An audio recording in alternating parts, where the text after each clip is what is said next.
जिंदा रहेंगे।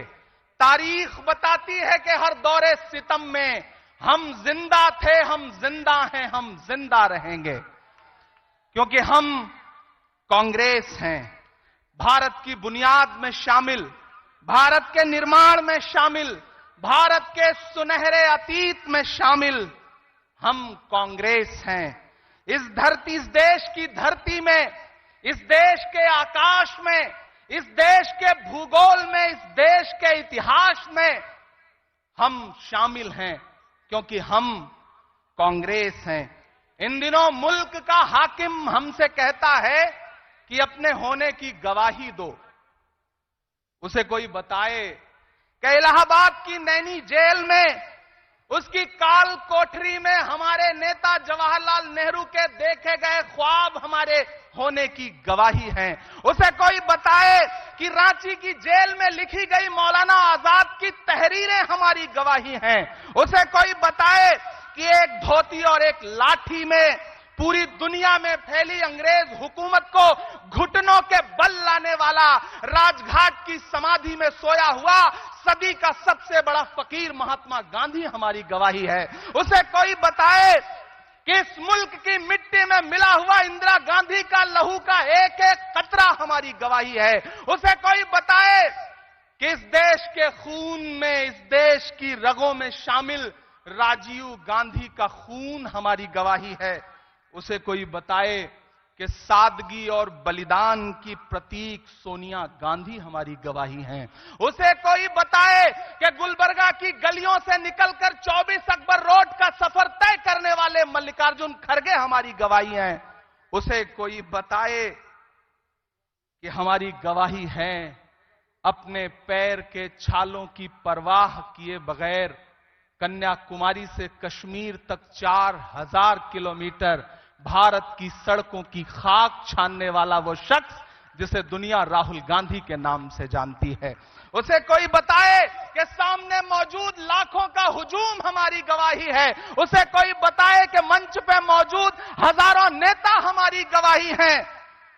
उसे कोई बताए कि मुझे मिटाने का ख्वाब देखने वालों, आज से 138 साल पहले भी कांग्रेस थी और आने वाले 138 सालों के बाद भी कांग्रेस होगी। कांग्रेस को न कोई मिटा सका है, न कोई मिटा पाएगा, क्योंकि हम कांग्रेस हैं। देश की आंखों में पलने वाले आईआईटी, आईआईएम जैसे ख्वाबों को जमीन पर उतारने वाले, हरित क्रांति से लेकर के मनरेगा तक भारत के जर्रे जर्रे में हमारे नाम की इबारत लिखी है, क्योंकि हम कांग्रेस हैं। इस देश की साझी शहादत में, इस देश की साझी विरासत में, इस देश की मोहब्बत में, इस देश के भाईचारे में, हिंदू मुस्लिम सिख ईसाई वाले हर नारे में हम ही हैं, क्योंकि हम कांग्रेस हैं। हम कांग्रेस हैं। अपना चलाया हुआ 2000 का नोट 7 साल न चला पाने वाले हमसे 70 सालों का जवाब मांगते हैं। अरे वक्त के हाकिमों, इतना अहंकार भी ठीक नहीं है। उधर वो हाथों के पत्थर बदलते रहते हैं, इधर भी अहले जुनू सर बदलते रहते हैं। ये दबदबा, ये हुकूमत, ये नशे दौलत किराएदार हैं, सब घर बदलते रहते हैं। ये भी बदल देंगे एक दिन। नागपुर की धरती डॉक्टर बाबा साहब भीमराव अंबेडकर के सपनों की धरती है। आज उनके सपने को बचाने की लड़ाई है, भारत के संविधान को बचाने की लड़ाई है, लोकतंत्र को बचाने की लड़ाई है। मैं यहां खड़ा होकर के आखिर में बस इतना ही कहूंगा कि कैंची से चिरागों की लवें काटने वालों, कुदरत के करिश्मों से लड़ोगे तो मिटोगे। तुम फूल को चुटकी में मसल सकते हो, लेकिन खुशबू को बिखरने से नहीं रोक सकोगे। हम खुशबू हैं, क्योंकि हम कांग्रेस हैं। धन्यवाद। धन्यवाद इमरान भाई। अब आमंत्रित करते हैं नौजवानों के नेता कन्हैया कुमार।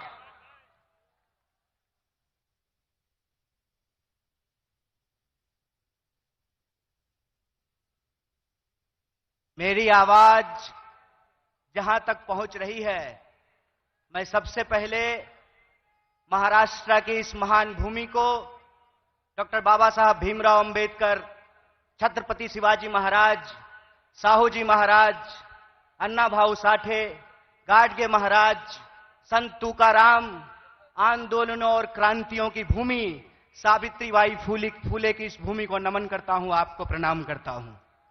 साथियों, बिना किसी औपचारिकता के मैं सम्मानित मंच का अभिनंदन करते हुए आप तमाम भारतीय राष्ट्रीय कांग्रेस के एक एक कार्यकर्ताओं का, समर्थकों का, मतदाताओं का, देश के कोने कोने में किसी भी माध्यम से इस कार्यक्रम से जुड़े हुए कांग्रेस परिवार के एक एक सदस्य को पार्टी की स्थापना दिवस के मौके पर हार्दिक बधाई देता हूं, आपका हार्दिक अभिनंदन करता हूं।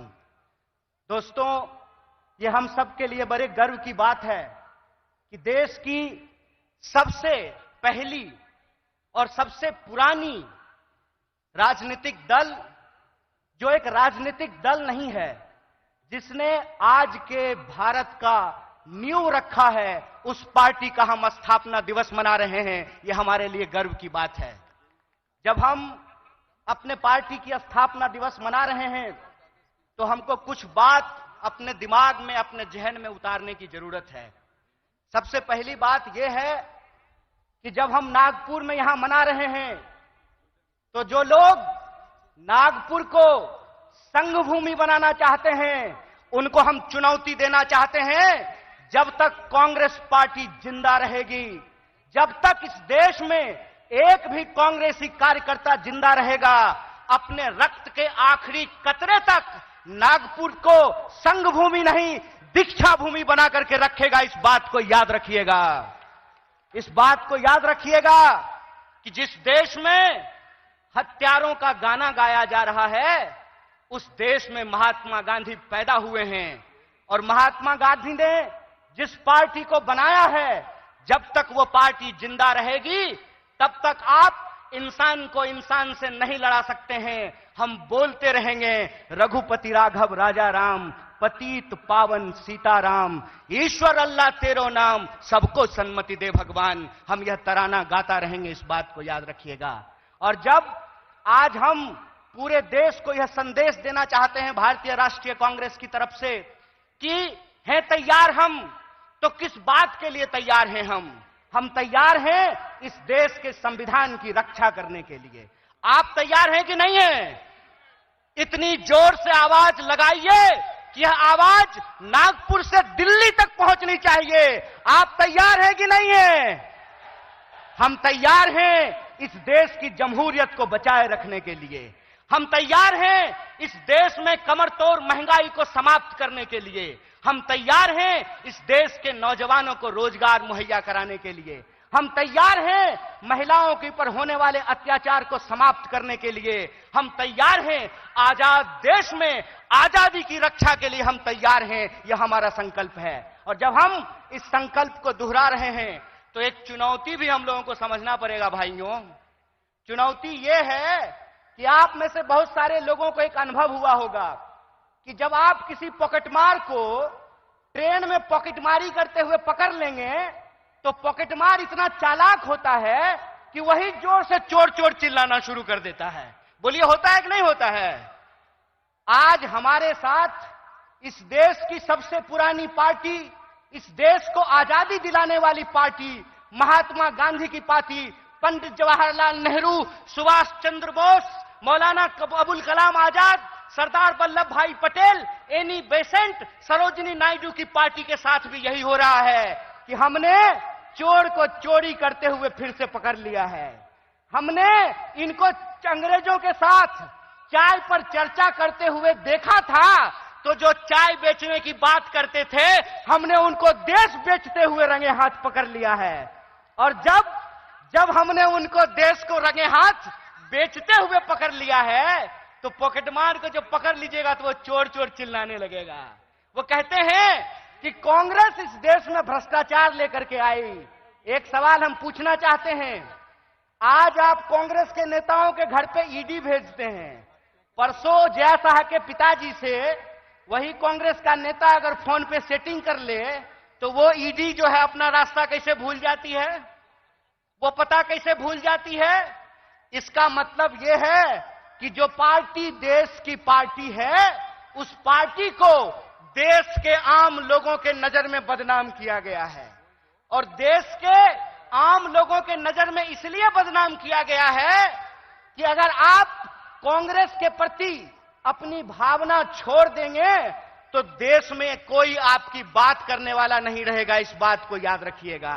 इसीलिए इस मंच से मैं आप तमाम लोगों से एक बात की अपील करना चाहता हूं कि हे कांग्रेस के कार्यकर्ताओं, जब आप चाय की दुकान पर बैठते हैं, जब आप ट्रेन से यात्रा करते हैं, जब आप बसों में चलते हैं, जब आप खेतों में चर्चा करते हैं, दफ्तरों में चर्चा करते हैं, तो एक बात को याद रखिएगा, एक बात को याद रखिएगा कि सामने वाला जब आपको जलील करता है ना, तो वो आपको जलील करने से पहले अपने मां बाप को जलील कर रहा होता है, अपने पूर्वजों को जलील कर रहा होता है। क्योंकि कांग्रेस पार्टी इस देश का इतिहास है, वर्तमान है और इस देश की आम आवाम का भविष्य है। यह बात हमको समझना पड़ेगा। हमको समझना पड़ेगा कि कांग्रेस पार्टी अंग्रेजों से लड़ करके इस देश को आजादी दिलाई। आजाद भारत में पहली बार ऐसा हुआ कि दलितों को और ब्राह्मणों को बराबरी का वोट का अधिकार मिला। आजाद भारत में पहली बार ऐसा हुआ कि महिलाओं और पुरुषों को बराबरी का वोट का अधिकार मिला। आजाद भारत में पहली बार ऐसा हुआ कि राजे राजवाड़ा का वोट भी एक और नाली में उतर करके गटर साफ करने वाले का भी वोट एक, ऐसा भारतीय राष्ट्रीय कांग्रेस स्थापित करके आई। मैं कहता हूं कि जिस पंडित जवाहरलाल नेहरू को लोग आज संसद में खड़ा होकर के गालियां देते हैं, याद रखना मेरे दोस्त, अगर पंडित जवाहरलाल नेहरू नहीं होते तो झूठ ही सही तुम ये बात आज बोल नहीं पाते कि एक चाय बेचने वाला भी देश का प्रधानमंत्री बन सकता है। कांग्रेस का इतिहास यह है कि हम इस देश की आम आवाम के लिए लड़े थे, लड़े हैं और लड़ेंगे। इसीलिए माननीय मल्लिकार्जुन खड़गे साहब अपने 50 साल के राजनीतिक इतिहास में एक कांग्रेस के आम कार्यकर्ता से भारतीय राष्ट्रीय कांग्रेस के राष्ट्रीय अध्यक्ष बने हैं। यह है कांग्रेस पार्टी का लोकतांत्रिक इतिहास, यह है इस देश का इतिहास। इसीलिए आप तमाम कार्यकर्ताओं से मैं अपील करना चाहता हूं कि आज जो देश की हालत है, जिस तरीके से किसान आत्महत्या कर रहे हैं, जिस तरीके से हर घंटे नौजवान आत्महत्या कर रहा है, इसीलिए हमको इस संकल्प के साथ चलना पड़ेगा कि ये हमारी कांग्रेस है, हम सब की कांग्रेस है, यह हमारा देश है, हम सब का देश है और इसको बचाने के लिए अपने शरीर के आखिरी खून के बूंद तक हमको संघर्ष करना पड़ेगा। तो आप बताइए, चुनावी हार जीत अपनी जगह पे है, देश बचाने के लिए, संविधान बचाने के लिए, सबको शिक्षा के लिए, सबको काम के लिए आप तैयार हैं कि नहीं हैं? अगर आप तैयार हैं तो आखिरी बात बोल करके मैं अपनी बात को खत्म करूंगा।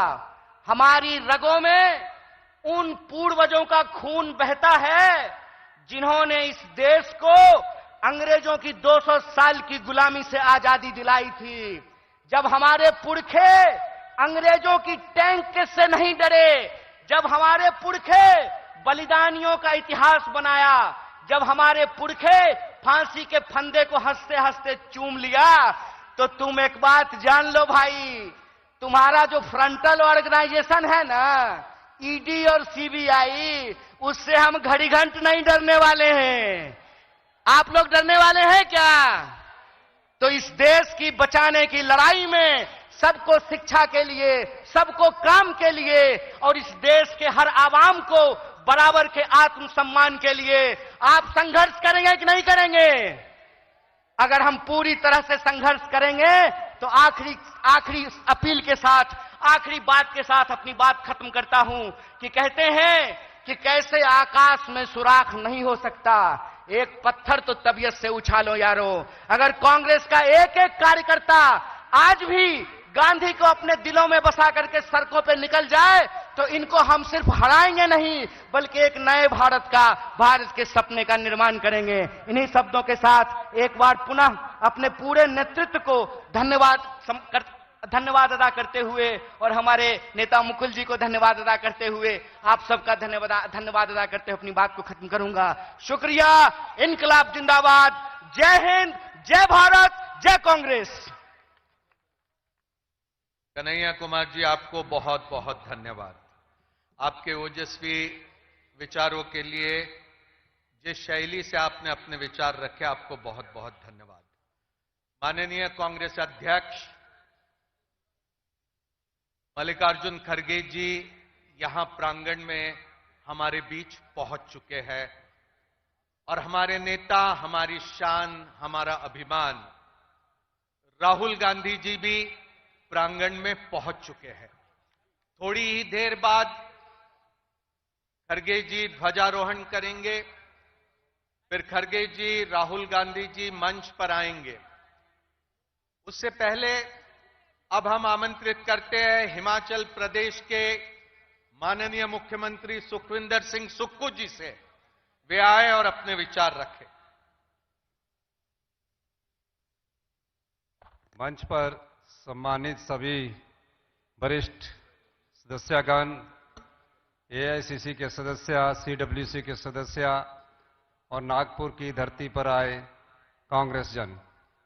138 वर्ष पहले जब कांग्रेस की नींव रखी गई थी तो सबसे बड़ी चुनौती इस देश को गुलामी की जंजीरों से आजाद करवाने की थी और पहला आंदोलन देश की आजादी के लिए शुरू हुआ। कांग्रेस की नीतियों के कारण, कांग्रेस की विचारधारा से देश आजाद हुआ और जब देश आजाद हुआ तो इस देश में सुई तक नहीं बनती थी। कांग्रेस पार्टी के पहले प्रधानमंत्री ने, पंडित जवाहरलाल नेहरू ने नीतियां बनाई और उन नीतियों के सहारे इस देश में लोकतंत्र की स्थापना हुई और जिस देश में सुई तक नहीं बनती थी उसमें सुई से लेकर हवाई जहाज का सफर कांग्रेस पार्टी की नीतियां, कांग्रेस पार्टी की विचारधारा, कांग्रेस पार्टी के कार्यक्रमों द्वारा स्थापित की गई। कई बार विडंबना होती है, 70 करोड़ की उस समय आबादी थी, गरीबी की लड़ाई से हम लड़ रहे थे और उस लड़ाई पर विजय पाने के लिए हमने यहां जय जवान जय किसान का नारा दिया। जब हम अनाज के मामले में आत्मनिर्भर हुए, देश की विषम परिस्थितियों के बावजूद इस लोकतंत्र को कोई खतरा न पैदा हो, लोकतांत्रिक प्रक्रिया को मजबूत किया गया। कई बार देखने में आता है कि राष्ट्रभक्ति और देशभक्ति की नई विचारधारा को गढ़ा जा रहा है। कांग्रेस पार्टी ही एक ऐसी पार्टी है जिसकी विचारधारा ने दो प्रधानमंत्री खोए। श्रीमती इंदिरा गांधी ने अपने सीने में 36 गोलियां सही और जब वो दरवाजे की चौखट से बाहर निकली, उनके मुंह से सिर्फ एक शब्द निकला, जय हिंद। उनके बेटे राजीव गांधी जी देश के प्रधानमंत्री नहीं बनना चाहते थे, पायलट थे, लेकिन कांग्रेस जनों ने जब उनसे मांग की वो देश के प्रधानमंत्री बने।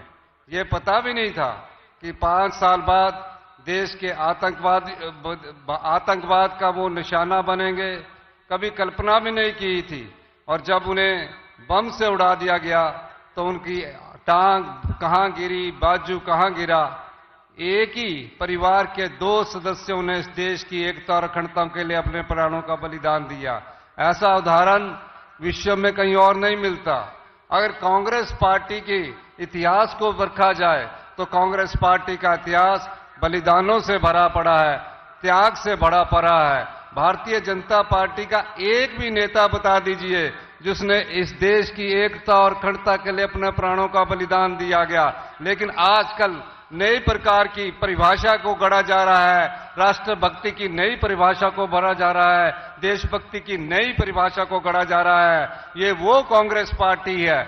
चुनाव होते रहते हैं, लोकतंत्र में पार्टियां जीतती रहती है, लेकिन कांग्रेस की विचारधारा कभी खत्म नहीं हुई। कश्मीर से कन्याकुमारी तक आज भी ये विचारधारा जिंदा है। और इस नागपुर के 138वें स्थापना दिवस पर आज कांग्रेस जन को ये कहना है कि जो झूठ के सहारे राजनीति करते हैं, जो झूठी परिभाषा को गढ़ने की कोशिश करते हैं, उस परिभाषा का जवाब सच्चाई से देना है। झूठ बार बार सच्चाई से टकराता है, अंत में जीत सच्चाई की होती है। यही मैं कहना चाहता हूं। इस 138वें स्थापना दिवस पर आपको बहुत बहुत शुभकामनाएं। धन्यवाद। जय हिंद, जय भारत। धन्यवाद सुक्कू जी।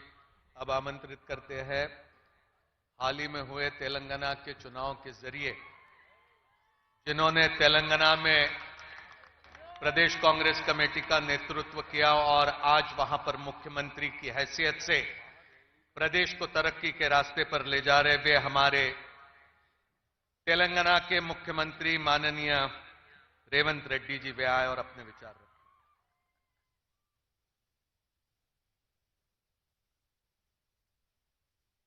जय कांग्रेस।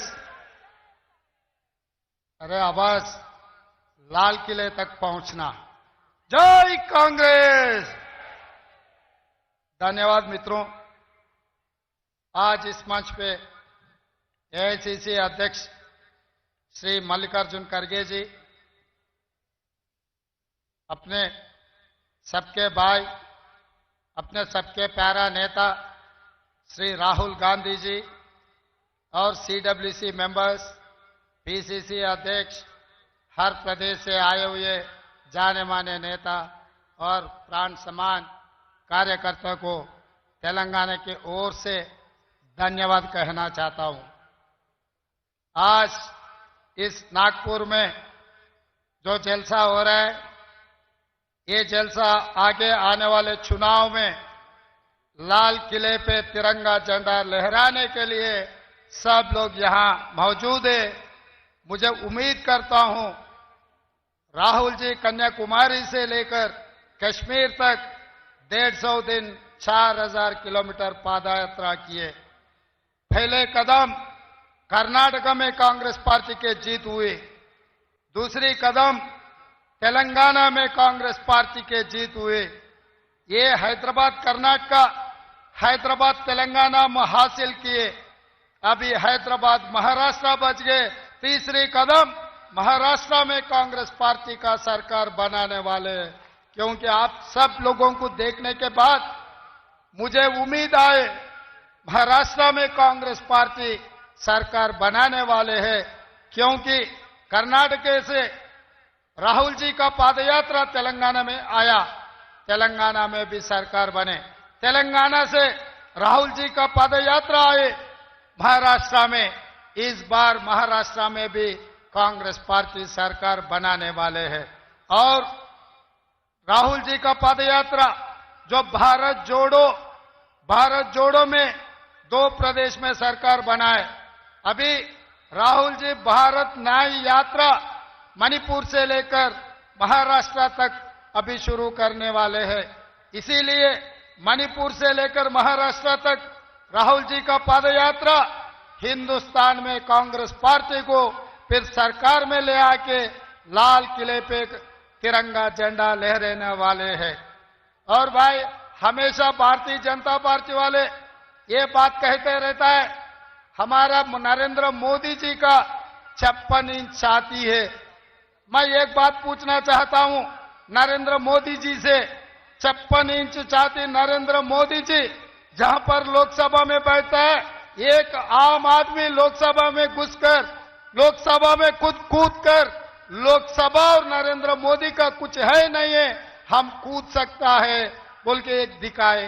मैं पूछना चाहता हूं 56 इंच छाती नरेंद्र मोदी जी, कोई आदमी आके लोकसभा में कूदे तो आप नहीं रोक सका, फिर तिरंगा झंडा लाल किले में भी आप नहीं रोक सकते। हर मेडिसिन का एक एक्सपायरी डेट रहता है, नरेंद्र मोदी जी मेडिसिन का भी एक्सपायरी डेट खत्म हो चुकी है। अभी आने वाले दिनों में नरेंद्र मोदी जी का मेडिसिन इस भारत में कुछ काम करने वाले नहीं है। और दूसरी बात, डबल इंजन सरकार, बार बार ये लोग कहते Bharatiya Janata party double engine सरकार। मैं एक बीजेपी का कोई नेता मिले तो मैं पूछा डबल इंजन का मतलब क्या है। भाई डबल इंजन का मतलब अदानी प्रधानी, ये दोनों भारतीय जनता पार्टी के डबल इंजन है। मगर राहुल जी लोकसभा में एक बार आवाज उठाए तो अदानी इंजन पूरा खराब हो गए, शेड को चले गए।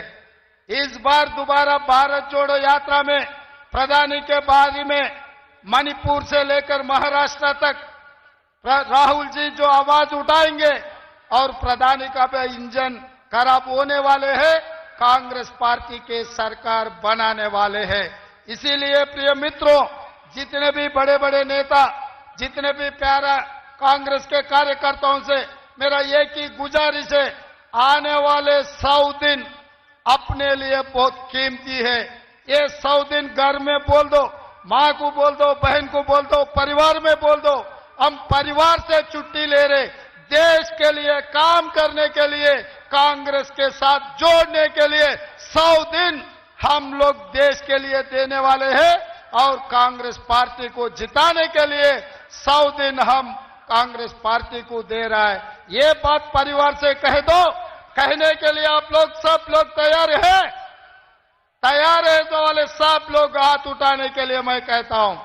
सब लोग जो भी 100 दिन इस देश के लिए और कांग्रेस पार्टी को जिताने के लिए तैयार है, सब लोग हाथ उठाना है। जय कांग्रेस, जय जय कांग्रेस।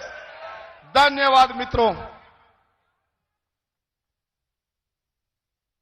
धन्यवाद रेवंत रेड्डी जी। अब आमंत्रित करते हैं कर्नाटक प्रदेश कांग्रेस कमेटी के अध्यक्ष और उप मुख्यमंत्री श्री डीके शिव कुमार, वे आए और अपने विचार रखें।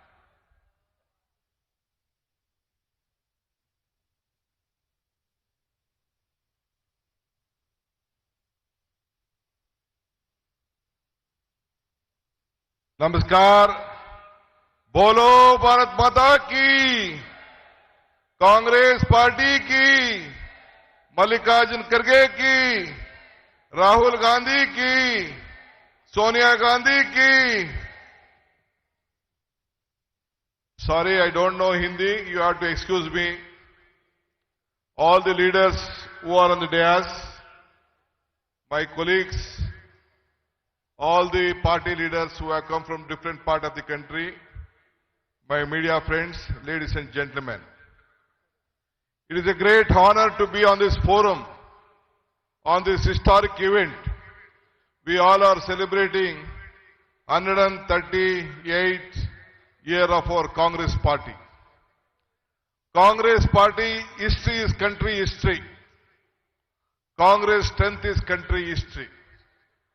Only the Congress party could keep the country united, and the Gandhi family always kept the party united.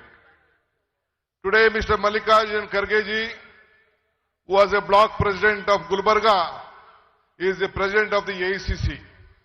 This is the democratic strength of the Congress party. Any worker of a Congress party can reach to any level. It shows the broad-minded and the democratic process of the Congress party. Today we all have come here. Today myself, Revan ji, and all from the south, lot of legislators, MLAs, we have come to seek your blessings. With all your blessings, support and wishes, we could form a government in Karnataka and Telangana. We have closed the doors for the BJP in the southern India. My friends from Tamil Nadu, Kerala and other parts also have been working hard, and the entire south has been blocked to the BJP. And we are looking forward with all of you to see that India should win. The entire India was being formed in Bangalore. India name was being given in Bangalore. We have a confidence that you all will work together. You need not worry. In politics, nothing is impossible. Though we may have lost 3 elections in northern India, but still the country is having lopes, and they're looking for a change, for a betterment of the country. So let us all join together and save India, save Congress Party. जय हिंद, सब जय लोग कांग्रेस अपनी party. सब लोग अपनी जगह पर खड़ा होंगे क्योंकि हम लोग यहाँ पे मा- ध्वजवंदन की प्रक्रिया करने वाले हैं। माननीय कांग्रेस अध्यक्ष मल्लिकार्जुन खड़गे जी हमारे बीच पहुंच चुके हैं। राहुल गांधी जी हमारे बीच पहुंच चुके हैं। मैं सेवा दल के राष्ट्रीय मुख्य संगठक लालजी देसाई जी से अनुरोध करता हूं कि ध्वजारोहण के लिए वे संचालन करें। लालजी देसाई।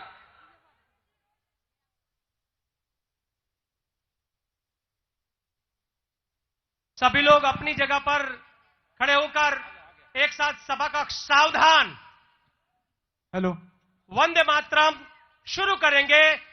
वंदे मातरम, वंदे मातरम, सुजलाम सुफलाम मलयज शीतलाम सस्य श्यामलाम मातरम, वंदे मातरम, शुभ्र ज्योत्स्ना पुलकितयामिनी फुल्लकुसुमिता द्रुमदल शोभिनी सुहासिनी सुमधुर भाषिणी सुखदां वरदां मातरं, वंदे मातरं, वंदे मातरं।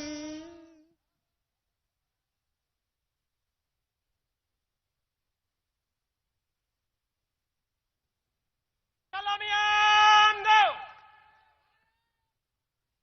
जैसे थे ध्वज गीत शुरू करेंगे। विजयी विश्व तिरंगा प्यारा झंडा ऊंचा रहे हमारा, सदा शक्ति सरसाने वाला प्रेम सुधा बरसाने वाला, वीरों को हर्षाने वाला मातृभूमि का तन मन सारा, झंडा ऊंचा रहे हमारा, शान नहीं सकी जाने पाए, चाहे जान भले ही जाए, विश्व विजय करके दिखलाए, तब होवे प्रण पूर्ण हमारा, झंडा ऊंचा रहे हमारा, विजयी विश्व तिरंगा प्यारा, झंडा ऊंचा रहे हमारा।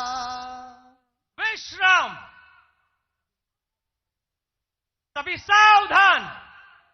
राष्ट्रगान शुरू करेंगे। जनगण मन अधिनायक जय है, भारत भाग्य विधाता, पंजाब सिंध गुजरात मराठा द्राविड़ उच्चल वंग, विंध्य हिमाचल यमुना गंगा उच्चल जलधि तरंग, तव शुभ नामे जागे, तव शुभाशिष मागे, गाहे तव जय गाथा, जनगण मंगलदायक जय है, भारत भाग्य विधाता, जय है जय है जय है, जय जय जय जय है। आजाद हिंद जिंदाबाद, कौमी नारा, वंदे मातरम। विश्राम।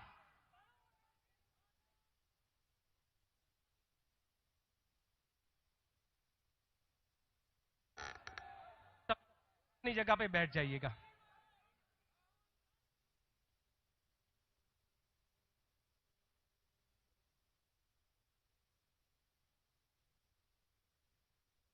सेवा दल के साथियों के लिए सावधान। लाइन तोड़।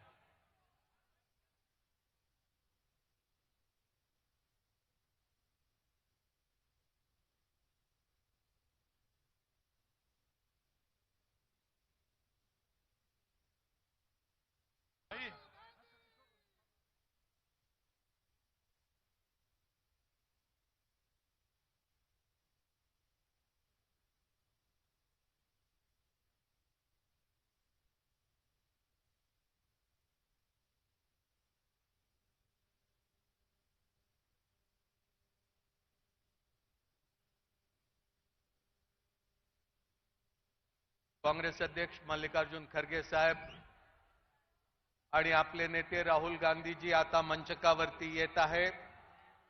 प्रदेश काँग्रेस कमिटीचे अध्यक्ष, विधिमंडळाचे काँग्रेसचे नेते आणि अखिल भारतीय काँग्रेस कमिटीचे संघटन महामंत्री आणि महाराष्ट्राचे प्रभारी यांच्यासोबत खरगे साहेब, राहुल गांधीजी मंचकावरती येत आहे.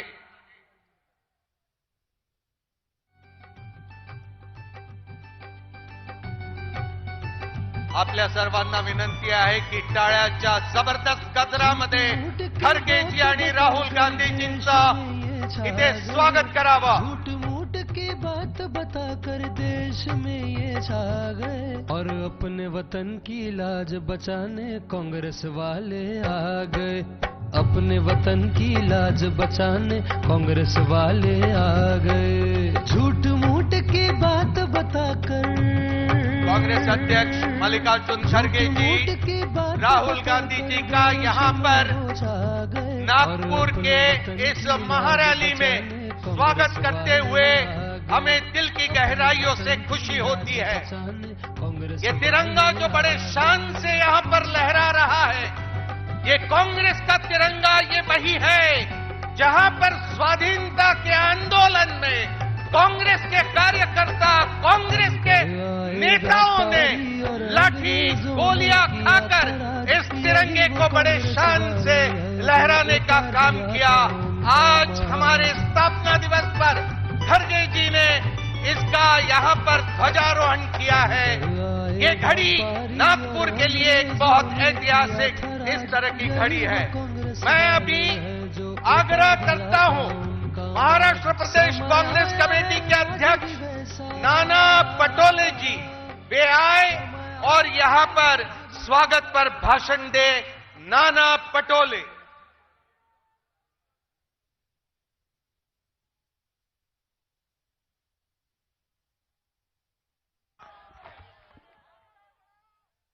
छत्रपति शिवाजी महाराज की, छत्रपति शिवाजी महाराज की. मैं सबसे पहले हमारे राष्ट्रीय अध्यक्ष जी मल्लिकार्जुन खरगे जी का, हमारी नेता सोनिया जी, हमारे नेता राहुल जी, उनको बहुत बहुत धन्यवाद देना चाहता हूं कि शाहू फुले अंबेडकर विचारधारा के इस भूमि पर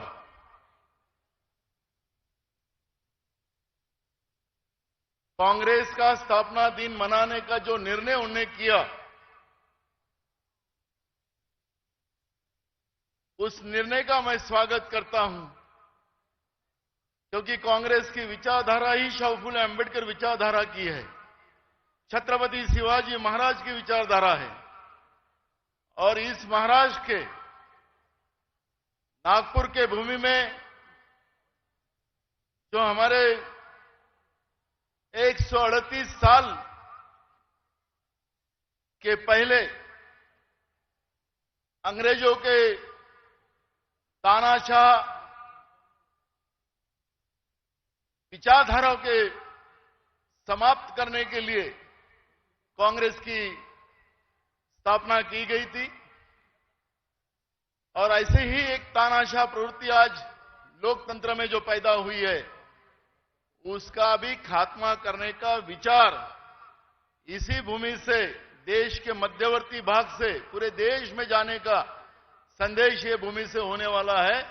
और इसलिए मैं हमारे नेताओं का तहे दिल से स्वागत करता हूं. आप तालियां बजा के पहले नेताओं का हमारे स्वागत किया.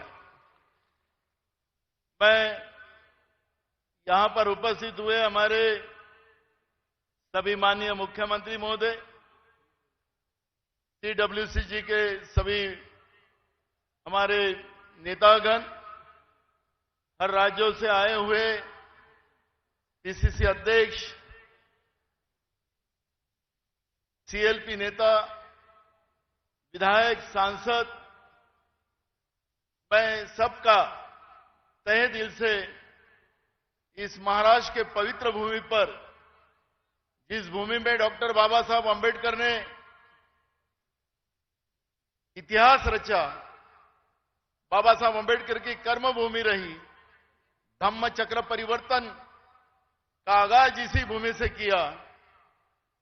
ताजुद्दीन बाबा जो हमें एकता का संदेश देते हैं, हिंदू मुस्लिम सब उस दरबार में जाते हैं। ऐसे भूमि पर मैं सबसे पहले आए हुए सभी मेहमानों का तहे दिल से स्वागत करता हूं और बड़े पैमाने से यहां पर मेरी माता बहना, मेरे सभी बुजुर्ग, मेरे सभी युवा साथी यहां पे आप उपस्थित हुए, आपको भी धन्यवाद करता हूं। हमारे पत्रकार भाइयों को भी मैं स्वागत करता हूं। मराठीत बोलतो म्हणजे काय, आमच्या भाषेतलं ते बरोबर होईल।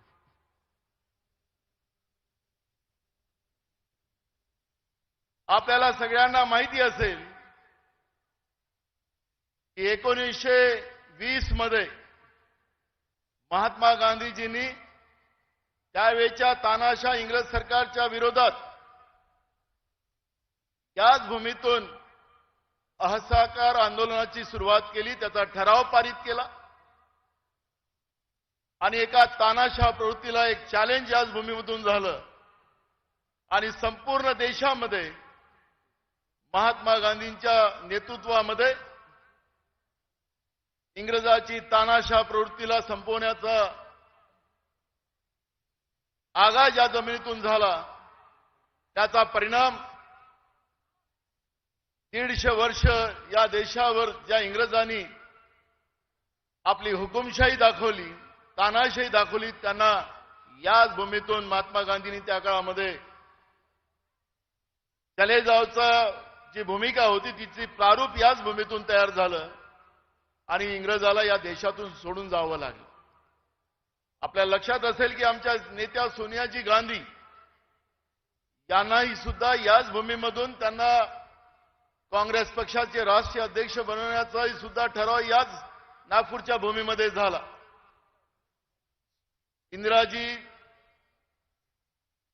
आमच्या सगळ्यांच्या आई, आजही देशाच्या कुठल्याही कानाकोपऱ्यात गेलो, महाराष्ट्राच्या कुठल्या कानाकोपऱ्यात गेलो तर आमच्या काँग्रेसची ओळखच इंदिरा गांधी आहे। आणि इंदिराजींनी देशाचं प्रधानमंत्री झाल्यानंतर या देशामध्ये हरित क्रांती आणली, श्वेत क्रांती आणली, परमाणु तयार केलं आणि देशाला जगाच्या पाठीवर महासत्ताक बनवण्याचा निर्णय इंदिराजींनी त्या काळात केला। त्याच्यानंतर आणीबाणीच्या नंतरची जी परिस्थिती निर्माण झाली, त्यानंतर याच भूमीमध्ये इंदिराजींनी सभा घेतली आणि आपल्यासारख्या प्रचंड सहभाग त्यामध्ये इंदिराजींना मिळाला। विदर्भातल्या 11 लोकसभा जागा तर त्या काळात आपण निवडून आणल्याच, पण संपूर्ण देशामध्ये त्याचा संदेश गेला आणि पुन्हा इंदिराजी बहुमतानं सत्तेमध्ये आली, त्या याच नागपूरच्या भूमीच्या माध्यमातून आली। आणि म्हणून हा मध्यवर्ती भारताचा भाग असल्यामुळे आज ही सभा या ठिकाणी या देशामध्ये आमचे नेते मल्लिकार्जुन खरगे साहेब, राहुलजी गांधी यांचा संदेश पूर्ण देशाला जावा आणि आपलं स्लोगन याच्यामध्ये आहे की है तैयार हम, एक तानाशाह प्रवृत्तीला या देशातून सत्तेच्या बाहेर काढण्यासाठी है तैयार हम। आमच्या शेतकऱ्याला संपवण्याचं पाप भाजपचं केंद्रातलं सरकार करते आहे। शेतकऱ्याला न्याय देण्यासाठी है तैयार हम। आमच्या देशातल्या युवकांना कायम बेरोजगार करून त्यांचं आयुष्य बर्बाद करण्याचं काम जे भाजपच्या नीतीमुळे चाललं, त्या सगळ्या तरुण तरुणींना न्याय देण्यासाठी है तैयार हम।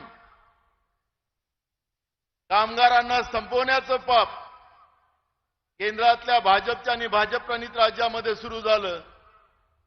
कामगाराला न्याय देण्यासाठी है तैयार हम। अशा विविध व्यवस्थेच्या माध्यमातून आणि जी लोकशाही आणि देशाचं संविधान संपवण्याचं काम भाजपच्या प्रवृत्तीमुळे देशात सुरू झालं, या देशाचं संविधान, या देशाची लोकशाही, या देशाचा तिरंगा वाचवण्याचं काम काँग्रेस पक्ष करेल, है तैयार हम, असा हा संदेश या ठिकाणातून आपले नेते या ठिकाणी देणार आहेत. मी जास्त वेळ या ठिकाणी आपल्या नेत्यांच्या याच्यातून मी घेणार नाही. मी पुन्हा आपल्या सगळ्यांना सांगतो की इंदिराजींनी त्या काळामध्ये याच विदर्भाच्या जनतेला आवाज दिला आणि पूर्ण विदर्भातली जनता त्या काळामध्ये 11च्या 11 खासदार लोकसभेच्या या निवडून इथून पाठवलेत. पूर्ण महाराष्ट्रामध्ये त्याचा वातावरण गेलं, पूर्ण देशात गेलं. तसंच इंदिराजीचे नातू या ठिकाणी आपल्याला जे देश तोडणारी लोक आहेत, आपसामध्ये तणाव निर्माण करणारी लोक आहेत, आपसामध्ये लोकांचं भांडण, जात धर्म याच्यामध्ये भांडण लावणाऱ्या जी व्यवस्था सत्तेमध्ये आहे, त्या सत्तेच्या विरोधात मोहब्बतचा संदेश घेऊन, मोहब्बत की दुकान घेऊन आज इंदिराजीचे नातू राहुल गांधीजी इथं आलेले आहेत आणि त्यांनाही आपल्याला इंदिराजी सारखा साथ द्यायची आहे, हे आव्हान मी या कार्यक्रमाच्या निमित्तानं आपल्याला करतोय. मी पुन्हा आपल्या सगळ्यांना मनापासून धन्यवाद देतो आणि माझे 2 शब्द पूर्ण करतो. धन्यवाद. धन्यवाद नाना पटोलेजी. 1920 साली नागपूरला अखिल भारतीय काँग्रेस कमिटीचं महाअधिवेशन घेण्यात आलं होतं आणि त्या अधिवेशनामध्ये महात्मा गांधीजींनी टिळक स्वराज फंड असा फंड सुरू केला की स्वातंत्र्याच्या चळवळीमध्ये त्या फंडच्या माध्यमातून आम्ही इंग्रजांच्या विरोधातील लढाई मजबूतीने लढू.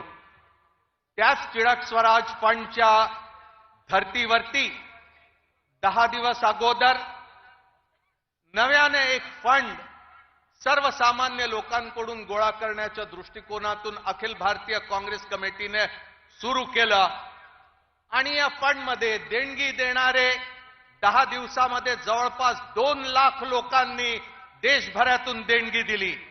आज या प्रांगणामध्ये देखील, या मैदानात अनेकांनी, शेकडो लोकांनी काँग्रेस पक्षाला देणगी दिली आणि जो लकी ड्रॉ काढला त्या 3 लोकांची नावं ज्यांची या ड्रॉ मध्ये निघाली त्यांची मी नावं घेईन आणि त्यांना खरगे साहेब आणि राहुलजी प्रमाणपत्र देतील.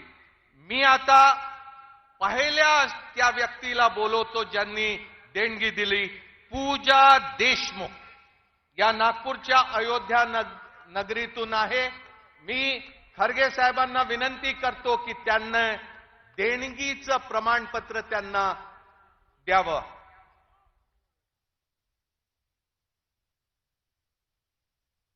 आता मी आमंत्रित करतो प्रमोद खोब्रागडे. प्रमोद खोब्रागडे कामठीहून आहे. त्यांनी यावं आणि राहुल गांधीजींकडून आपलं प्रमाणपत्र घ्यावं. प्रमोद खोब्रागडे.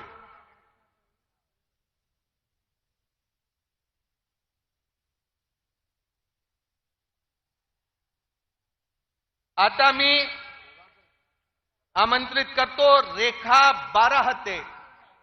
या सोनेगावहून आहे. या देखील राहुलजींकडून आपल्या देणगीचं प्रमाणपत्र घेतील. रेखा बाराहते, प्रमोद खोब्रागडे, पूजा देशमुख आणि असंख्य देणगी देणाऱ्यांचं मी काँग्रेस कमिटीच्या माध्यमातून खूप खूप आभार मानतो. आता मी आमंत्रित करणार आहे आमचे नेते ज्यांनी काँग्रेसचं अध्यक्षपद मजबूतीने सांभाळलं, देशभरामध्ये ज्यांनी कन्याकुमारी पासून तर काश्मीर पर्यंत 4000 किलोमीटरची पदयात्रा काढली, अभूतपूर्व अशा प्रकारची पदयात्रा देश तोडणाऱ्यांच्या विरोधात देश कसा मजबूत करता येईल असा प्रयत्न घेऊन जे राहुल गांधीजी निघाले आणि आता थोड्याच दिवसात जे मणिपूर पासून तर मुंबईपर्यंत 6,200 किलोमीटरची यात्रा काढतील. मी राहुल गांधीजींना विनंती करतो की त्यांनी यावं आणि आपले विचार मांडावे. राहुलजींनंतर काँग्रेस अध्यक्ष खरगे साहेब बोलतील आणि नंतर आभार प्रदर्शनानंतर कार्यक्रमाचं समापन होईल. राहुल गांधी जी से अनुरोध करता हूं कि वे अपने विचार रखें.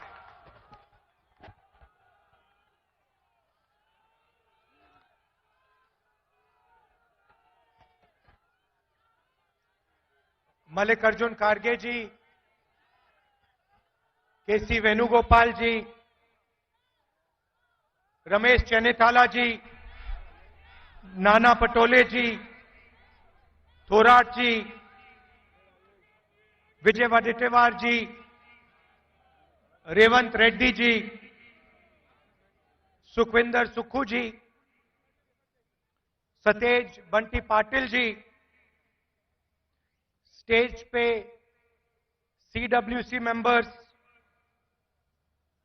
सीनियर नेता, हमारे प्यारे कार्यकर्ता, भाइयों और बहनों, महाराष्ट्र के युवा प्रेस के हमारे मित्रों, आप सबका यहां बहुत बहुत स्वागत, नमस्कार.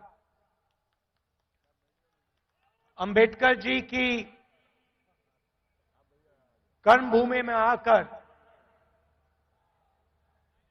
आज मुझे बहुत खुशी हो रही है. कांग्रेस का फाउंडेशन डे है और आज हम नागपुर में आपसे बात करने, आपसे मिलने आए हैं. देश में विचारधारा की लड़ाई चल रही है. लोगों को लगता है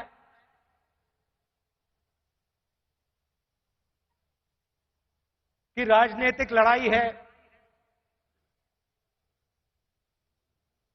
सत्ता की लड़ाई है. वो है,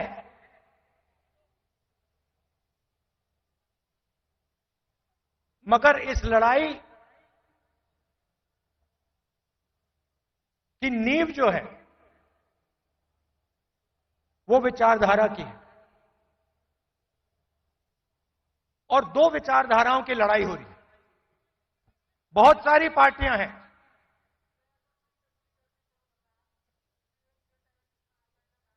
एनडीए में है, इंडिया अलायंस में है,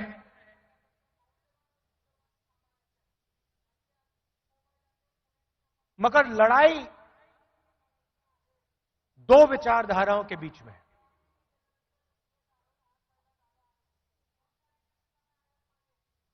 कुछ दिन पहले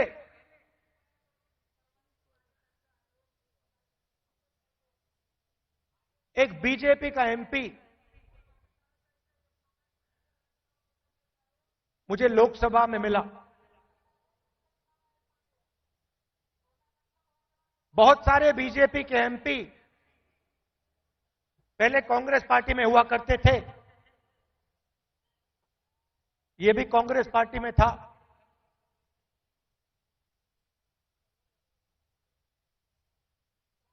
छुप के मिला मुझसे, मुझे दूर से देखा, छुप के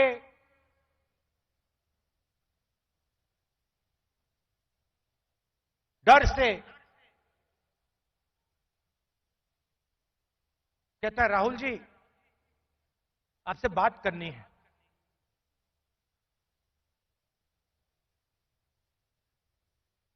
मैंने कहा भाई क्या बात करनी है. तुम तो बीजेपी में हो।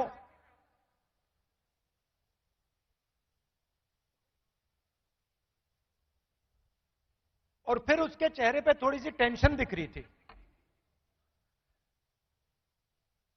तो मैंने पूछा,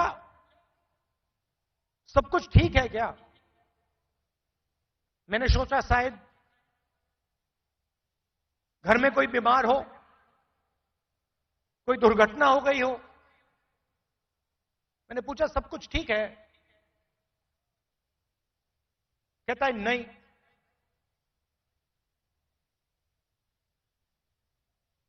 क्या हुआ?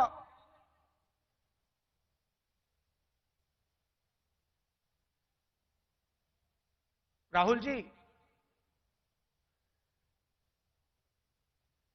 बीजेपी में रहकर सहा नहीं जाता।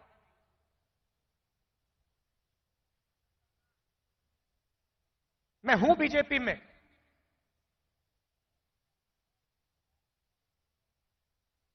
मगर दिल मेरा कांग्रेस में है।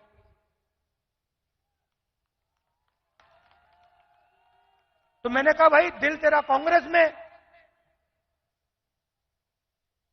शरीर आपका बीजेपी में।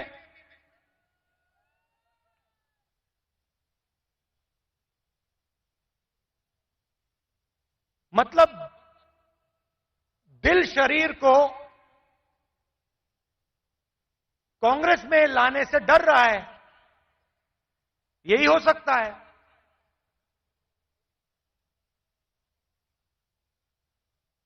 मैंने कहा मन क्यों नहीं बनता वहां? आप एमपी हो,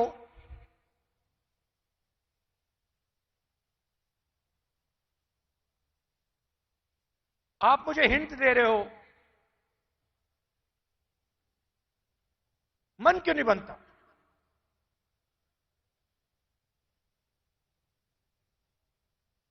कहता है राहुल जी, बीजेपी में गुलामी चलती है। जो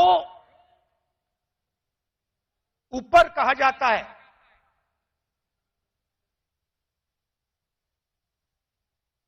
वो बिना सोचे समझे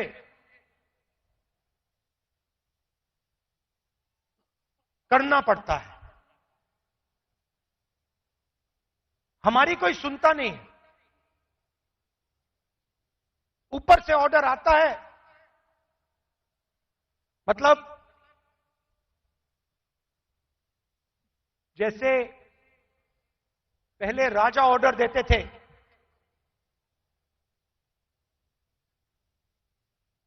ऊपर से ऑर्डर आता है और उसका पालन करना पड़ता है। अच्छा लगे ना लगे, चॉइस नहीं होती। आपको याद होगा हमारे जो पीसीसी प्रेसिडेंट हैं पटोले जी, ये हैं, इन्होंने प्रधानमंत्री से एक सवाल पूछ लिया था। एक सवाल पूछा था किसानों के बारे में। क्या सवाल था?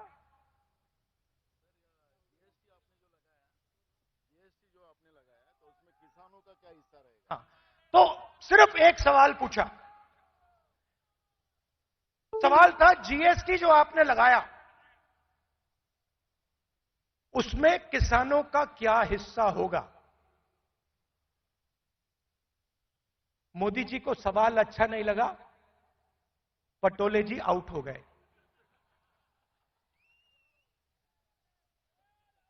तो उनकी विचारधारा राजाओं की विचारधारा है, किसी की सुननी नहीं।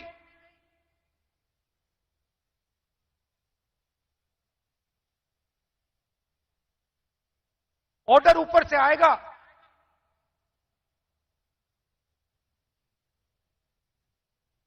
आपको ऑर्डर का पालन करना पड़ेगा।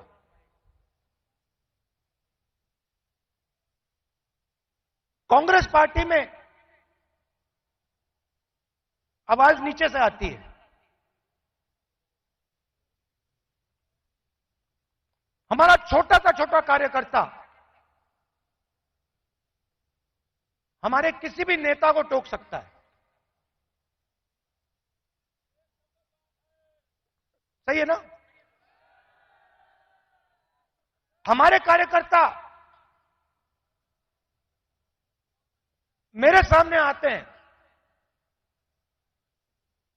और मुझे कहते हैं, राहुल जी ये जो आपने किया मुझे अच्छा नहीं लगा। और फिर मैं उनको समझाता हूं कि देखिए मैंने ये इस कारण किया, और मैं उनकी सुनता हूं। उनकी जो आवाज है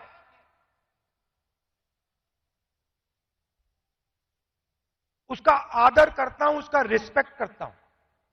यह भी कह देता हूं कि भैया मैं आपकी बात से सहमत नहीं हूं,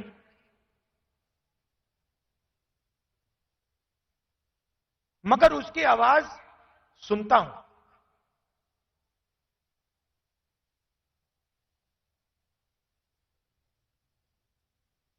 लोग कहते हैं कांग्रेस पार्टी ने क्या किया।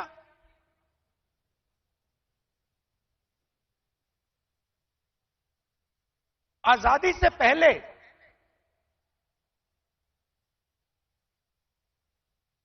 अगर आप इस देश में आते 500-600 राजा थे, अंग्रेज थे, राजाओं का गन सलूट होता था,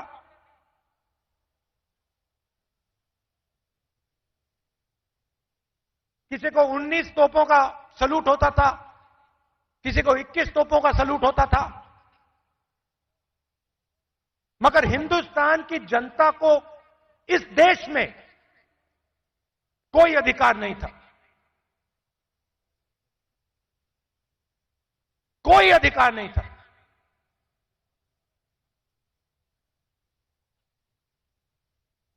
गरीब व्यक्ति की जमीन अगर राजा को अच्छी लगी, 1 सेकंड में उसको ले जा सकता था। ये सारे के सारे अधिकार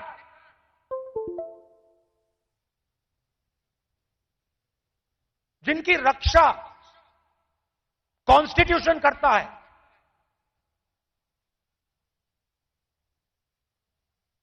जो अंबेडकर जी ने, गांधी जी ने, नेहरू जी ने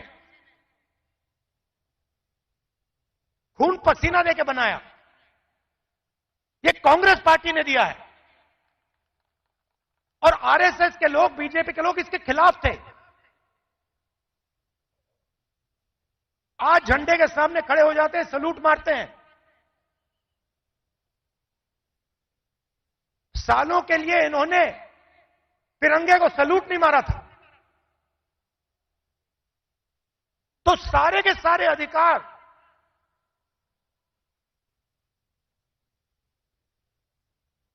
कॉन्स्टिट्यूशन से मिलते हैं।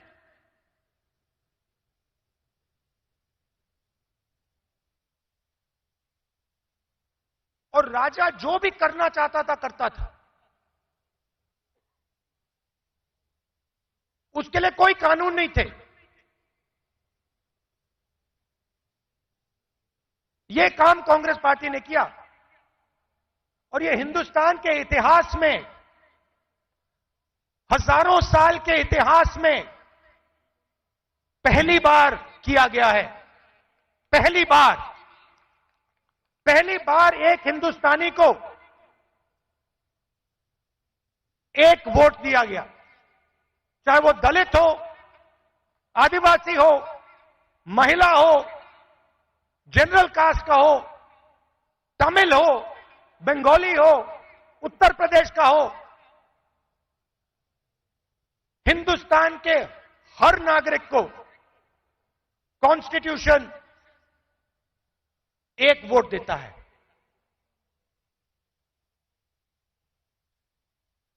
यह कांग्रेस पार्टी ने किया। गांधी जी जेल गए, नेहरू जी जेल गए, अंबेडकर जी ने सालों संघर्ष किया।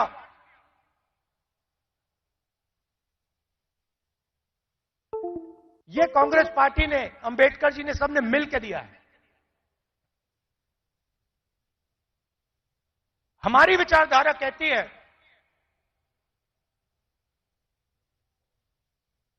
कि देश की लगाम हिंदुस्तान की जनता के हाथ में होनी चाहिए और देश को जैसे पहले राजा चलाते थे,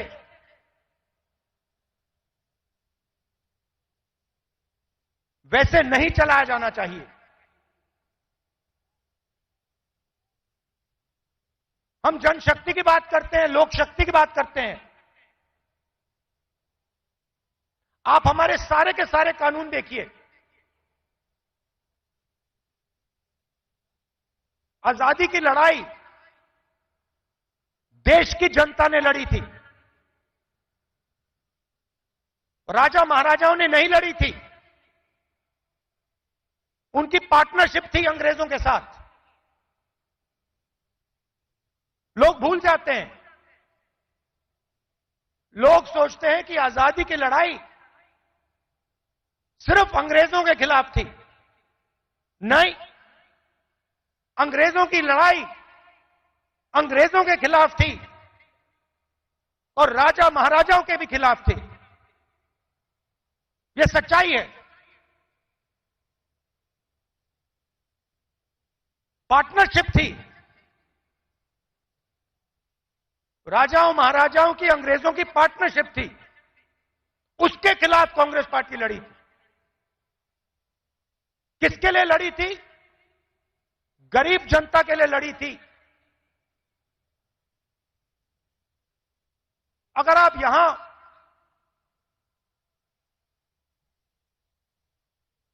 साठ 70 उससे पहले, इंडिपेंडेंस से पहले आप यहां आते, हिंदुस्तान की जनता के कोई अधिकार नहीं थे, महिलाओं के कोई अधिकार नहीं थे, दलितों को छुआ नहीं जाता था। यह आरएसएस की विचारधारा है। यह हमने बदला है और एक बार फिर यह हिंदुस्तान को वापस ले जाना चाह रहे हैं। जो आजादी से पहले था, वहां हिंदुस्तान को वापस लौटा रहे हैं। कॉन्स्टिट्यूशन से, आपके वोट से अलग अलग संस्थाएं बनती हैं। ये आपकी संस्थाएं हैं, चाहे सुप्रीम कोर्ट हो, इलेक्शन कमीशन हो,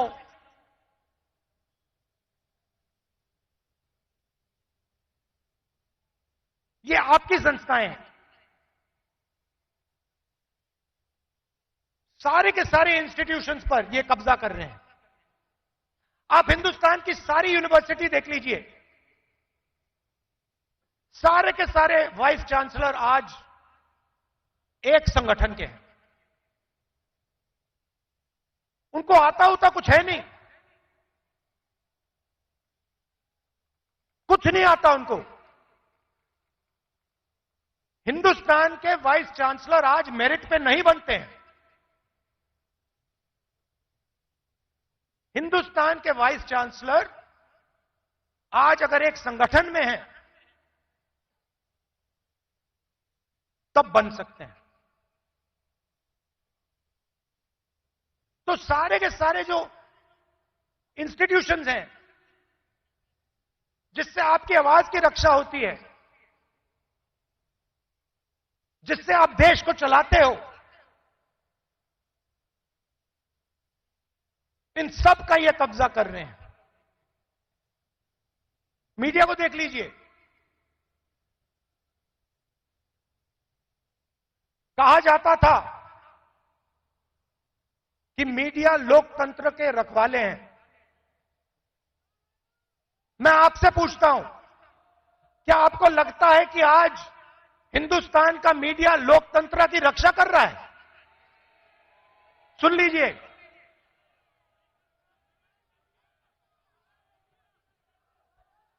आप इनसे पूछिए, ये आपको बताएंगे कि हमारे दिल में जो है हम नहीं बोल सकते।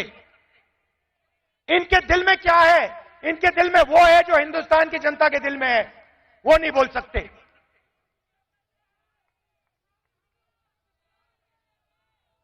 तो सारी की सारी संस्थाएं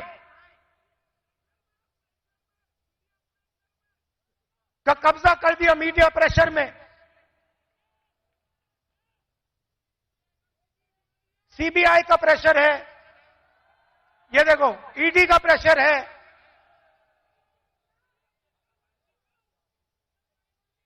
तो लड़ाई इस बात की है, हम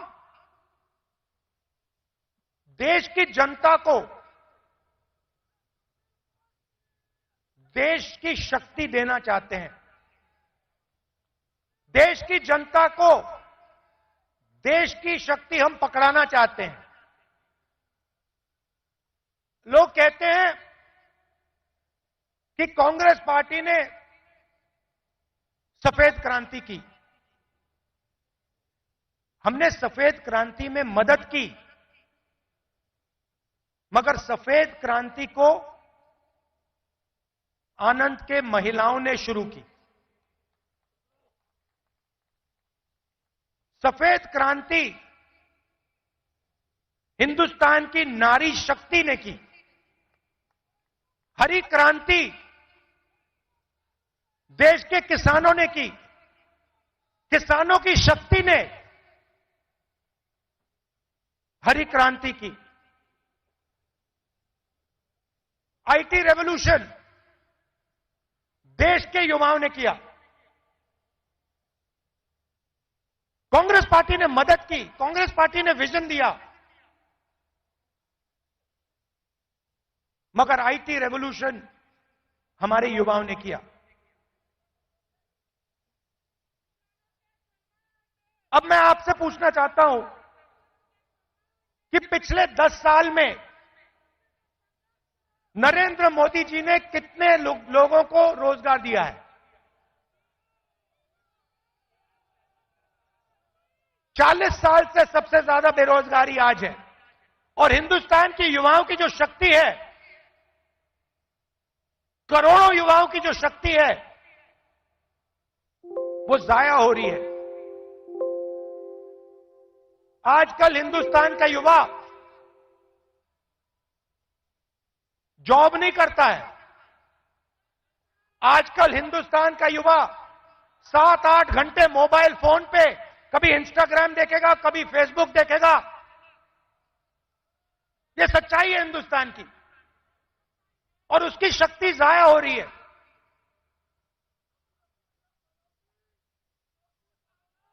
एक तरफ किसानों पर आक्रमण, युवाओं पर आक्रमण, और दूसरी तरफ हिंदुस्तान के 2-3 अरबपतियों को देश का पूरा धन दिया जा रहा है। यह सच्चाई है। भाइयों और बहनों सुनिए, कुछ दिन पहले मेरे पास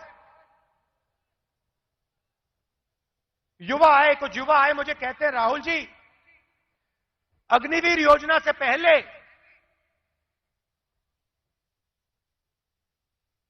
हमें आर्मी में ले लिया गया था।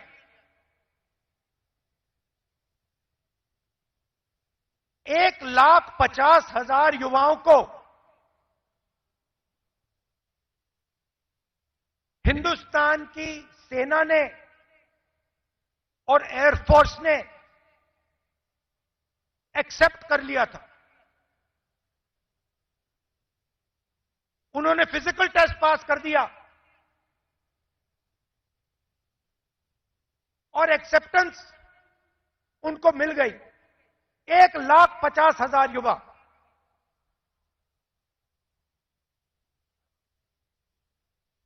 मोदी सरकार ने अग्निवीर योजना लागू की और 1,50,000 युवाओं को उन्होंने आर्मी में, एयरफोर्स में नहीं आने दिया।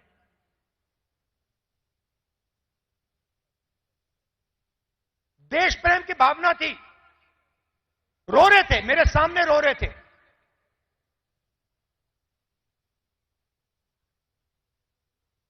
आंसू आ रहे थे, कह रहे थे सरकार ने हमारी जिंदगी बर्बाद कर दी है, जिंदगी खत्म कर दी, हमारा मजाक उड़ाया जाता है। गांव में हमें झूठे सैनिक कहा जाता है। इतनी भी इज्जत नहीं रखी। उनको अग्निवीर योजना में भी नहीं आने दिया।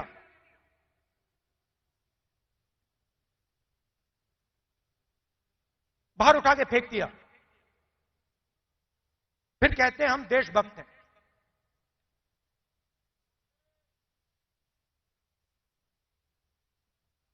इससे देश का फायदा नहीं होने वाला।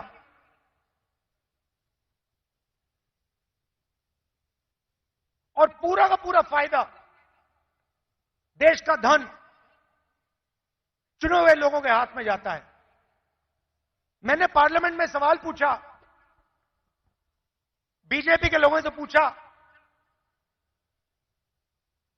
हिंदुस्तान को 90 लोग चलाते हैं, आईएएस के अफसर हैं, पूरे बजट को बांटते हैं। मैंने पार्लियामेंट में पूछा कि इनमें से ओबीसी कितने हैं, दलित कितने हैं, आदिवासी कितने हैं। बीजेपी के लोग चुप हो गए। ओबीसी की कम से कम 50% आबादी है, दलितों की 15% आबादी है, आदिवासियों की तकरीबन 12% आबादी है।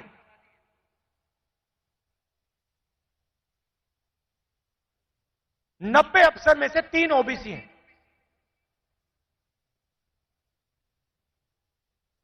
कैसी ओबीसी सरकार चल रही है?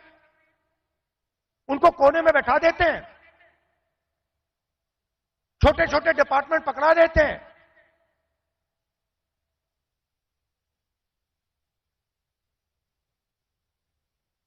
हिंदुस्तान की सबसे बड़ी कंपनी,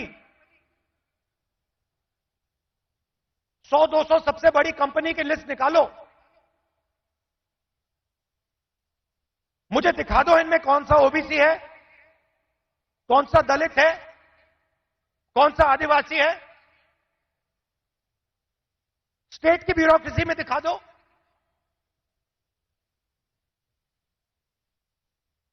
आबादी आपकी 50%, दलितों की 15%, आदिवासियों की 12%।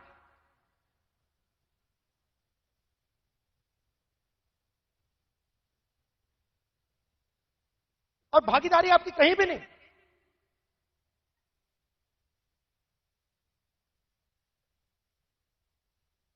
टॉप कंपनीज का नाम निकालो और मुझे दिखा दो इन कंपनियों में ओबीसी कहां बैठा हुआ है, दलित कहां बैठा है, आदिवासी कहां बैठा है।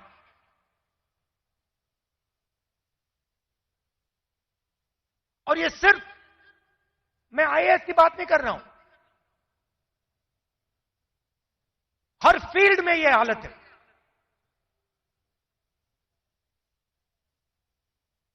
तो मैंने सवाल पूछा, मैंने कहा देखिए जाति जनगणना होनी चाहिए, देश को पता लगना चाहिए कि इस देश में ओबीसी कितने हैं। उसके बाद नरेंद्र मोदी जी के भाषण बदल जाते हैं। पहले अपने आप को ओबीसी कहते थे, मेरे भाषण के बाद कहते हैं हिंदुस्तान में तो सिर्फ एक जात है, वो भी गरीब। अगर हिंदुस्तान में सिर्फ एक जात, तो आप ओबीसी कैसे बन गए?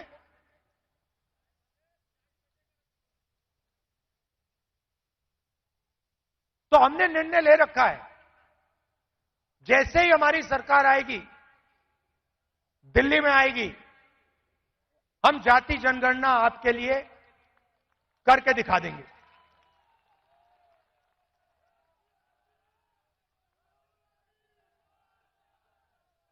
और देखिए, जो मैंने शुरुआत में कहा, यह विचारधारा की लड़ाई है। करोड़ों लोगों को बीजेपी की सरकार ने गरीबी में फिर से धकेल दिया है। जो काम हमने भोजन के अधिकार से, मनरेगा की मदद से किया, वो सब खत्म कर दिया इन लोगों ने। और हमें दो हिंदुस्तान नहीं चाहिए। एक हिंदुस्तान अरबपतियों का, मीडिया वालों का, सेलफोन वालों का, सपने का, उसमें कोई सच्चाई नहीं है।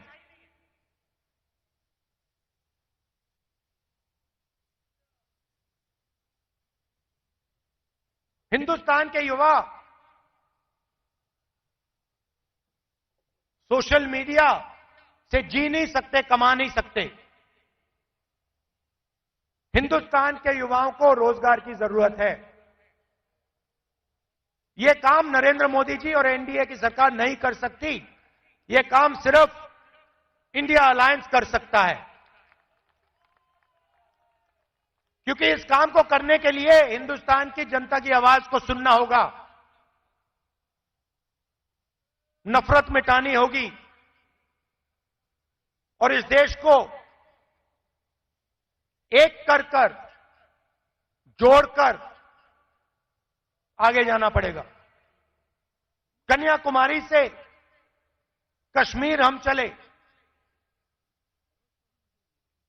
4000 किलोमीटर चले। नफरत के बाजार में मोहब्बत की दुकान हमने खोली। आप कांग्रेस पार्टी की विचारधारा समझना चाहते हो, इस लाइन से आप समझ जाओगे। सिर्फ एक लाइन की जरूरत है। अगर आपके दिल में हिंदुस्तान के लोगों के लिए मोहब्बत है, अगर आप नफरत के बाजार में मोहब्बत की दुकान खोलना चाहते हो, तो आप कांग्रेसी हो।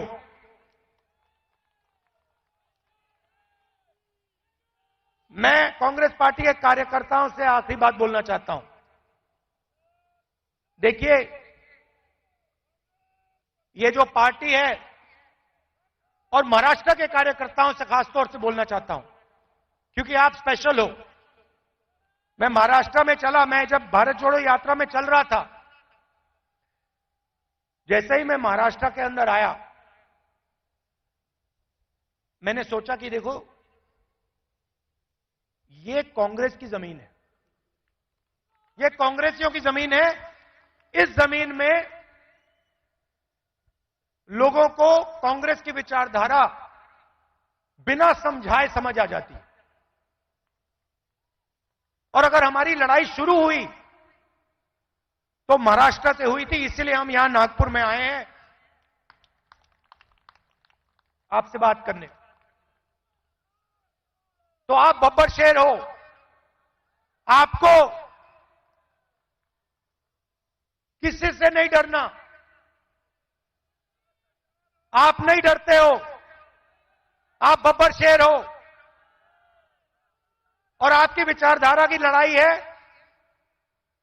आपके दिल की लड़ाई है। और आप और हम मिलकर, आप और हम मिलकर महाराष्ट्र में और पूरे हिंदुस्तान में चुनाव जीतने जा रहे हैं। आप सबका दिल से बहुत बहुत धन्यवाद। नमस्कार, जय हिंद।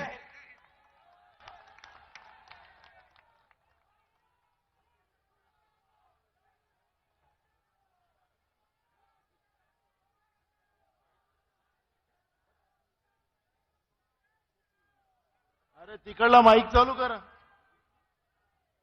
हॅलो, मी आता विनंती करतो काँग्रेस अध्यक्ष आदरणीय मल्लिकार्जुन खरगे साहेबांना की त्यांनी यावं आणि आपले विचार आपल्या समोर मांडावे. इस मंच पर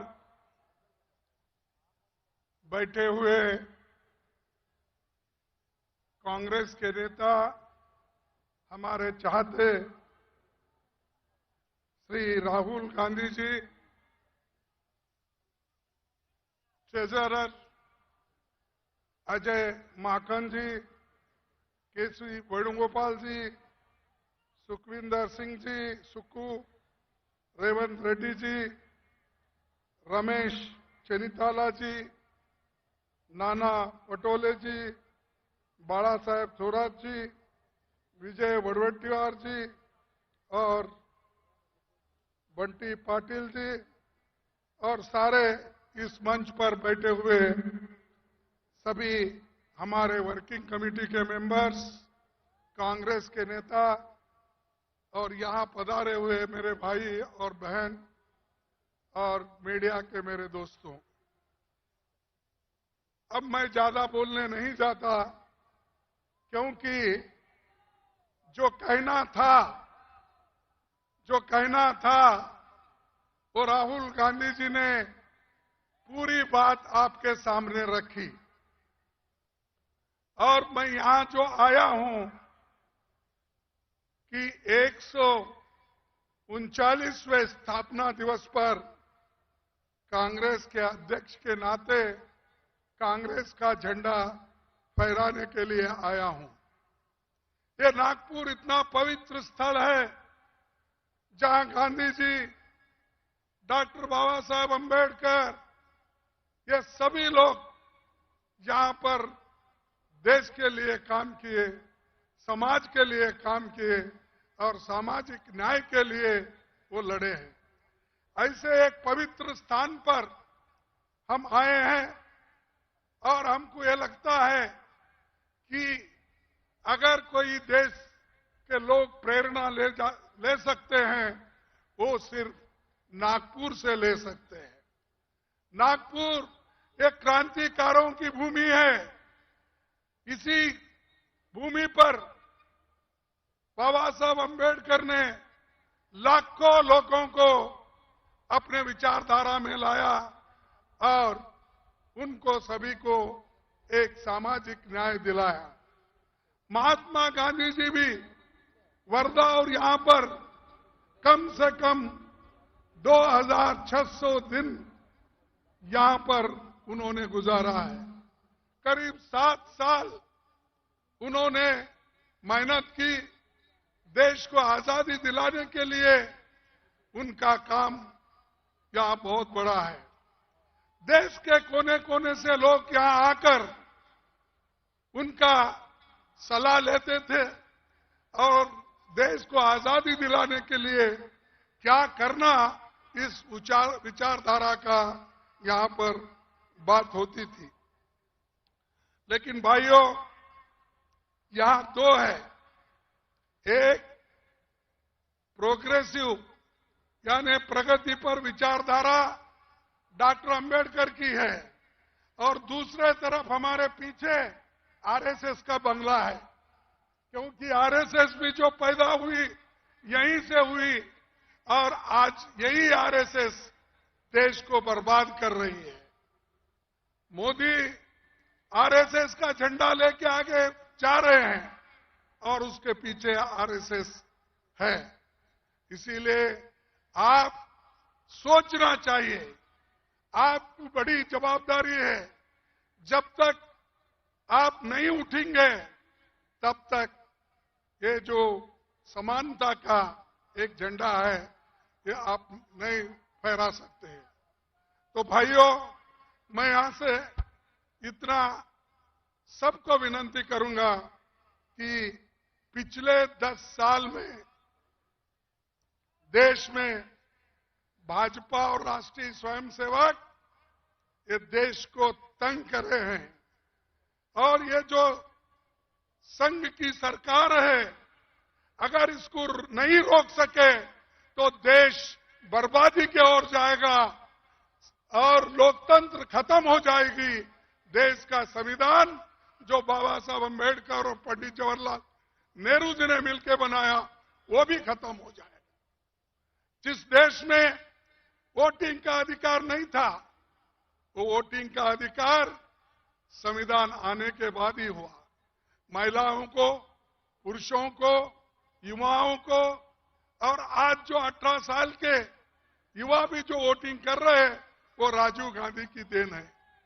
ऐसे चीजें कांग्रेस पार्टी ही कर सकती है, दूसरा कोई नहीं कर सकता।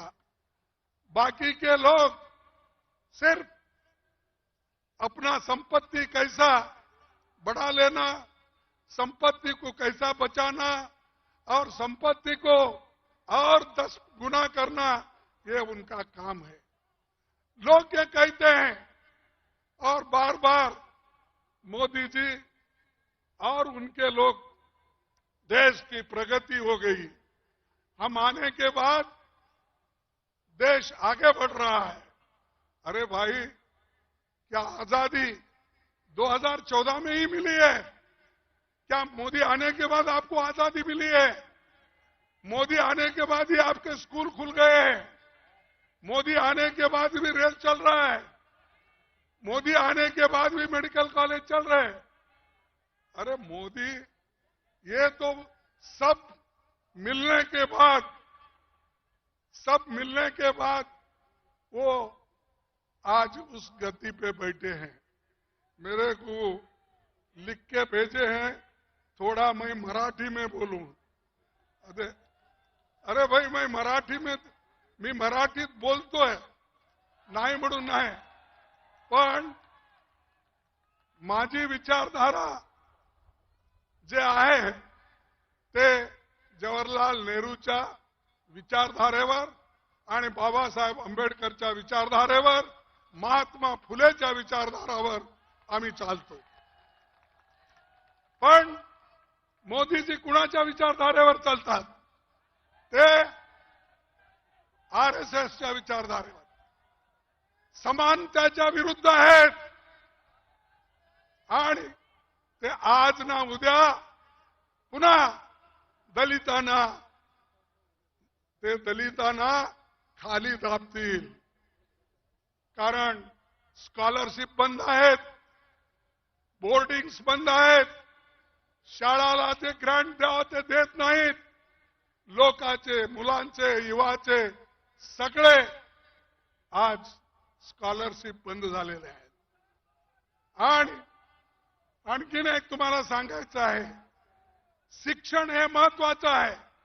म्हणूनच बाबासाहेब आंबेडकरांनी सांगितले, एज्युकेट, ऑर्गनाइज अँड एज्युटेट। शिक्षण घ्या, संघर्ष करा, एक व्हा, हे त्यांची वाणी आहे। ते आज आपण घेऊन चाललं पाहिजे। ते जर नाही घेतलं, तुम्ही विसरला, तर तुम्ही कुठेही राहणार नाही। जे काही मिळालं तेही जाणार आहे मोदीच्या सरकारमुळं, आरएसएसच्या लोकांमुळं।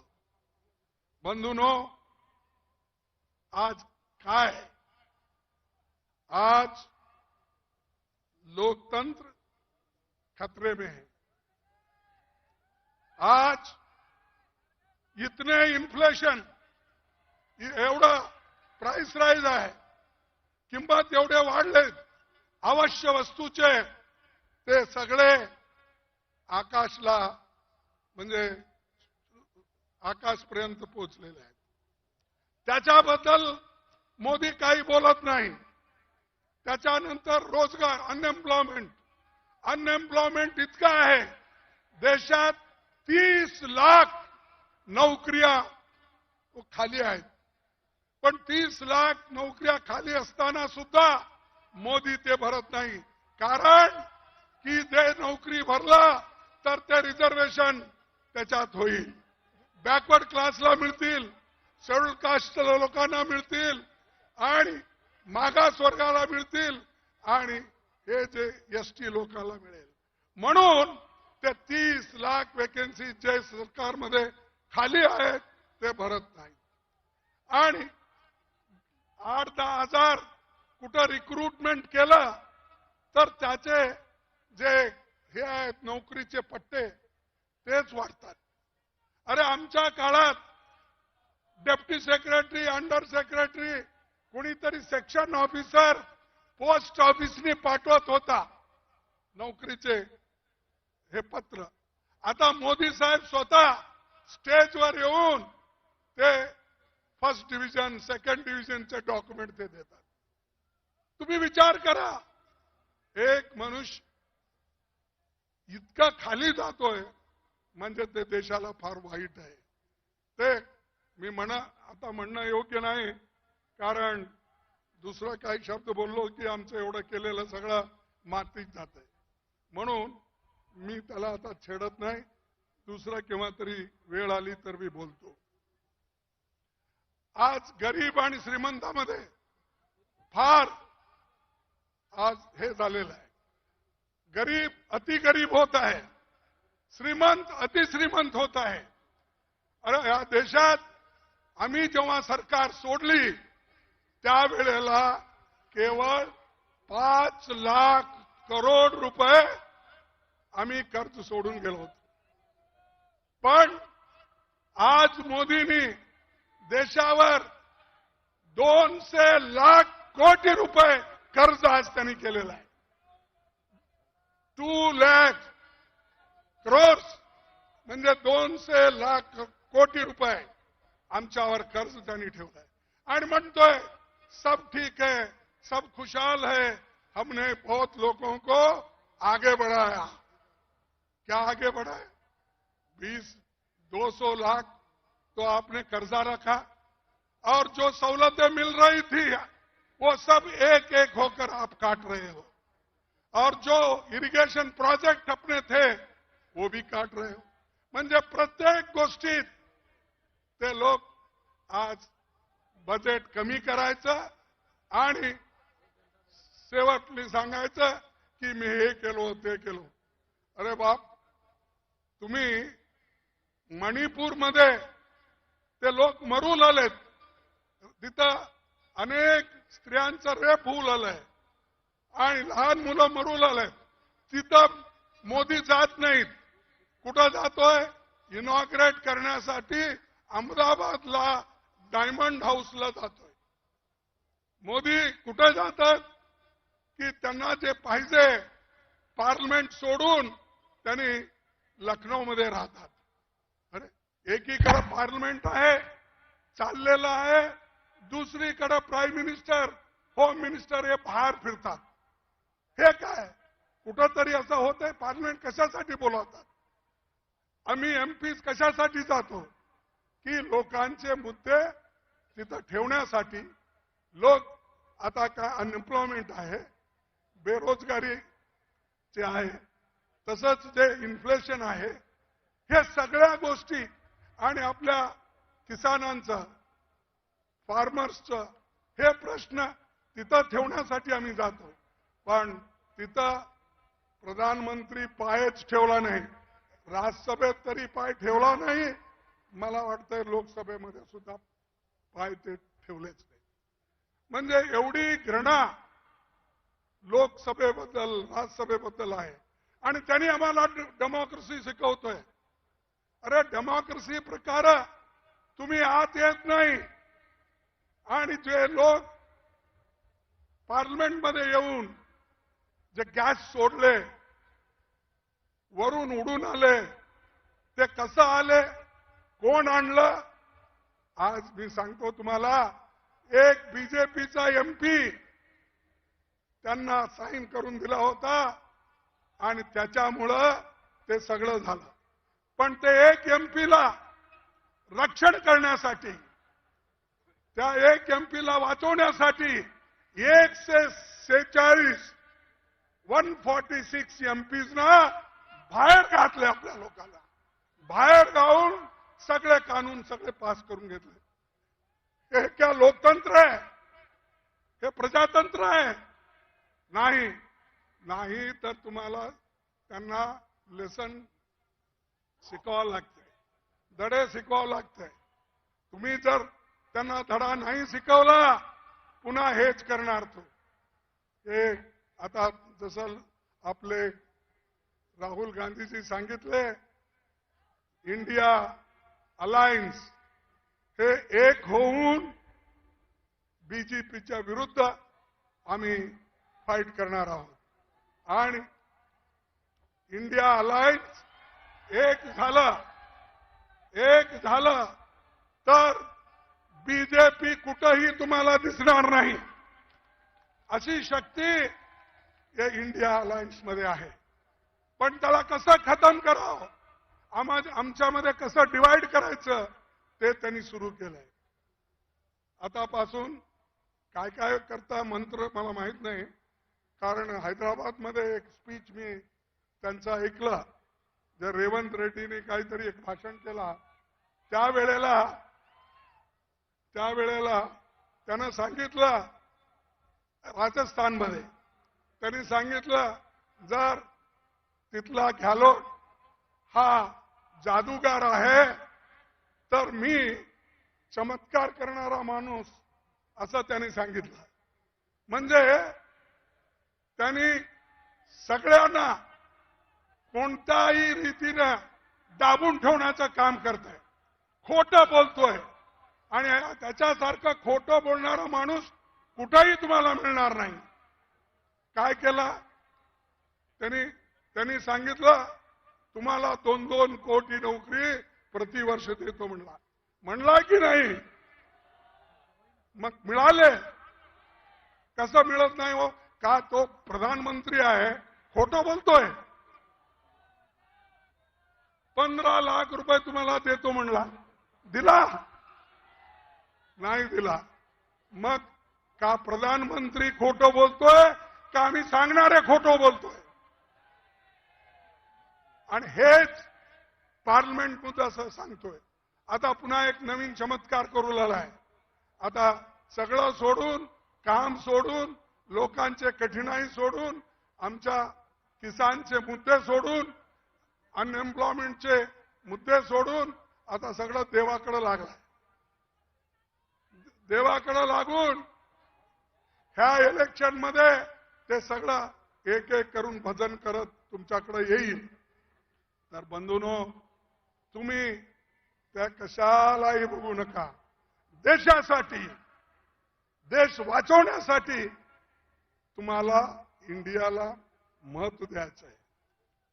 देशाला वाचवणं, संविधानाला वाचवणं, लोकतंत्राला वाचवणं हे तुमचं आधी कर्तव्य आहे. हे जर उरलं किंवा याला तुम्ही जर वाचवला तर सगळं वाचतंय. त्यासाठी मी जास्त बोलत नाही, कारण यांच्या काळात मी जास्त सांगत नाही. आणि मीडियाच्या लोकांना सांगितलं, सर राहुल जी, इनको पाप कहने से कुछ नहीं होता. ये मीडिया के लोग जो है ना, ये काम करने वाले हैं. इनके पीछे जो है ना, उनको पकड़ना पड़ता हमको. इनके पीछे जो कॉरपोरेट कंपनीज है, ये तो पाप मजदूर है, सैलरी लेने वाले हैं. नहीं तो उन्होंने अगर रिपोर्टिंग ठीक नहीं करे तो दूसरे दिन निकाल देते हैं.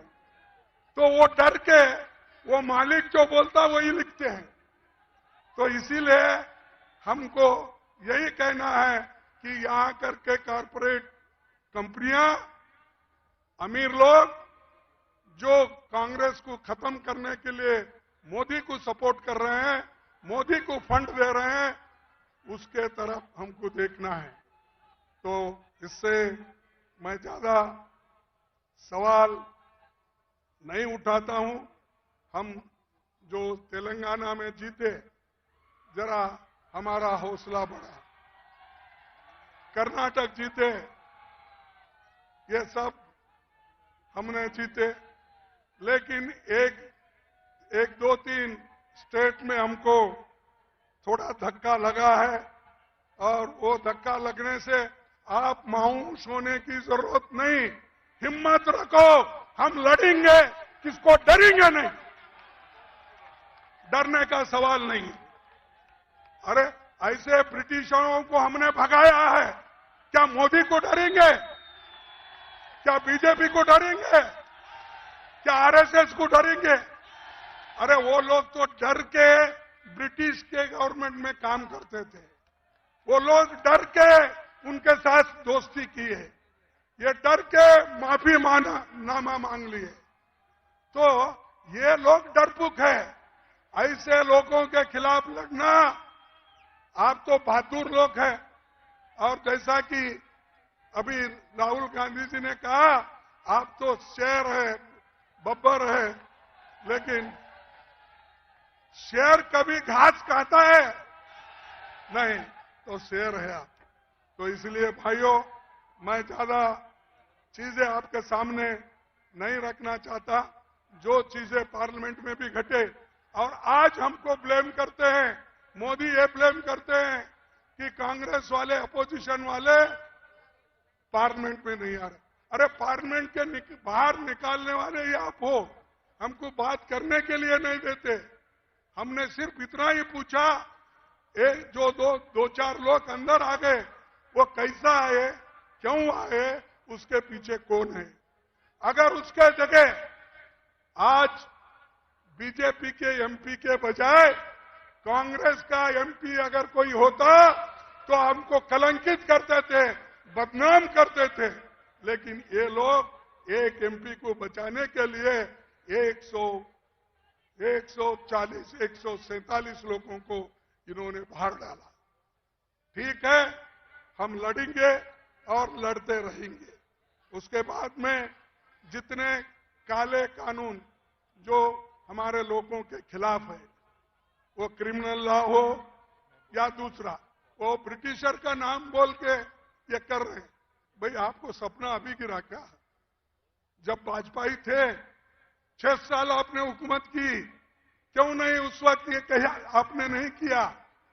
और 9 साल आप हुकूमत में, उस वक्त आपको याद नहीं आया?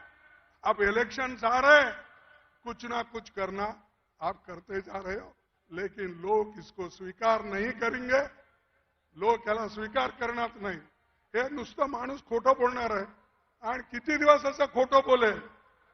आणि लोक, मी ते नांदेडमध्ये एकदा सांगितलं होतं, त्यांचं तत्व काय? खोटं बोला पण रेटून बोला, असं म्हणजे बोलो, झूठ बोलो, दबा के बोलो, ये मोदी का है। और हमेशा ये वो कहते हैं, अगर कोई भी वायदा करते हैं, वो वायदे का उन्होंने बार बार जिक्र करते थे, फिर थोड़े दिन के बाद वो कहते थे कि ये जो हमारी बात है वो चुनाव में बोले, ये कहते थे। इसीलिए मैं एक मुद्दा आपके सामने रख रहा हूं। आने वाले चुनाव में हमारे को इंडिया अलायंस को या कांग्रेस पार्टी को शक्ति मिला, आपने शक्ति दिया, तो हम न्याय स्कीम को इंप्लीमेंट करेंगे। हमको शक्ति मिलने के बाद गरीबों के लिए न्याय स्कीम दिलाएंगे, और कम से कम 60-70 हजार रुपए हमारे महिलाओं को बराबर हम देने की व्यवस्था करेंगे और उसको आगे बढ़ाएंगे। मैं इसलिए बोल रहा हूं कि अगर हम महिलाओं को सशक्त नहीं करें और उनके हाथ में पैसे नहीं गए, तो अपने बच्चों को, बाल बच्चों को, बच्चों का फीस का, ये सब वो जो ठीक से महिला करती है, पुरुष भी करते हैं, जरा कम करते हैं। इसीलिए हम एक वायदा करते हैं, आने वाले चुनाव में हमारी शक्ति, आप शक्ति हमको दो, हम ये जो न्याय स्कीम है उसको हम लागू करेंगे। कौन सा स्कीम? अरे वो पैसे लेने को भी आपकी आवाज कम है। न्याय स्कीम हम जो कहे हैं वो करें, बोले तैसे चाले त्यासी बंधावे। हाँ, हम तो जो बोलना है वो बोलते हैं और करते भी है, तुम उनकी बात नहीं सुनते हो। इसीलिए मैं ज्यादा न बोलते हुए मैं इतना ही कह के मेरे बात को समाप्त करता हूं। और राहुल जी जो लंबी बात करे, हाँ, और उन्होंने जो हमको बताया उसको मैं उनको धन्यवाद देता हूं। और एक अपील करता हूं, साथियों, 139 साल पुरानी कांग्रेस पार्टी का बहुमत गौरवशाली इतिहास है। आप लोग और आपके पूर्वज तमाम ऐतिहासिक घटनाओं के साक्षी रहे हैं। इस मौके पर मैं देश भर के कांग्रेस जनों से अपील करता हूं कि वे पार्टी से जुड़े विभिन्न भाषाओं के पुराने साहित्य, फोटो, महत्वपूर्ण नेताओं के पत्र और ऐतिहासिक दस्तावेज को पार्टी के दिल्ली हेडक्वार्टर में स्कैन करके भेजें। उनको वेरीफाई करके चुनिंदा दस्तावेजों को हम कांग्रेस के आर्काइव में रखेंगे। जिनसे दस्तावेज मिलेंगे उनका नाम भी लिखेंगे, ये इतिहास के पन्नों में जाएगा। जो भी आपके पास कांग्रेस के बारे में लिखे हुए कागज है, जो महात्मा गांधी जी के हो, पंडित जवाहरलाल नेहरू जी के हो, वल्लभ भाई पटेल के हो, अब्दुल कलाम आजाद के हो, किसके भी हो, जैसा कि यहां पर 3 तो हमारे अधिवेशन हो गए और फैजपुर जो वहां पर भी एक नेहरू जी के नेतृत्व में फैजपुर में भी एक अधिवेशन हुआ। उस अधिवेशन में जो आंखों देखी हालात उस वक्त के जो लिखा पड़ी है, अगर किसी के पास भी है तो आप हमको भेज दीजिए, ताकि हम कांग्रेस ऑफिस में जो हमारा नया बिल्डिंग बन रहा है उसमें रखेंगे। आगे आने वाले बच्चों को एक मार्गदर्शन होगा। इतना कहते हुए मेरे बात को समाप्त करता हूं। जय हिंद। और नए साल का आप सबको मुबारक शुभकामनाएं हो। और आखिरी में यही कहूंगा कि आप एक होकर काम करेंगे और गरीबों को बचाएंगे। जय हिंद, जय हिंद, जय हिंद। ये सामने के लोग पहले बहुत पुकारते थे, अब कम हो गया। जय कांग्रेस, जय कांग्रेस, जय कांग्रेस। आप सभी को धन्यवाद और जय भीम। खरगे साहेब, आपलं खूप खूप आभार। आता आमंत्रित करतो काँग्रेस विधिमंडळाचे नेते बाळासाहेब थोरात यांना, ते आभार प्रदर्शन करतील। बाळासाहेब थोरात। काँग्रेस स्थापना दिनाच्या निमित्तानं नागपूर येथे होत असलेल्या आजच्या महारॅलीसाठी उपस्थित असलेले अखिल भारतीय काँग्रेस कमिटीचे अध्यक्ष आदरणीय नेते मल्लिकार्जुन खरगे साहेब, आपल्या सर्वांचे नेते आदरणीय राहुलजी, त्याचप्रमाणे आपले प्रभारी रमेशजी चेनिथालाजी, माननीय वेणुगोपालजी, सर्व उपस्थित असलेले मुख्यमंत्री महोदय, सर्व पदाधिकारी, वर्किंग कमिटीचे सर्व सदस्य, देशातून आलेले आणि राज्यातून आलेले सर्व नेते मंडळी आणि आपल्या सर्वांचे मी आभार मानतो आहे। आणि हा संदेश राहुलजींचा संदेश, आदरणीय खरगे साहेबांचा संदेश घेऊन आपण महाराष्ट्रात आणि देशात जाऊया, पुन्हा एकदा काँग्रेस दिमाखाने उभे करूया, एवढंच सांगतो। जय हिंद, जय महाराष्ट्र। राष्ट्रगीत होईल। राष्ट्रगीत झाल्याशिवाय कृपा करून कोणी जाऊ नये। एकसाथ सावधान। राष्ट्रगान शुरू। Thank you. भाई महेंद्र जोशी जी, हम आपसे मिलना चाहते हैं, सेवा दल के साथी भाई महेंद्र जोशी जी।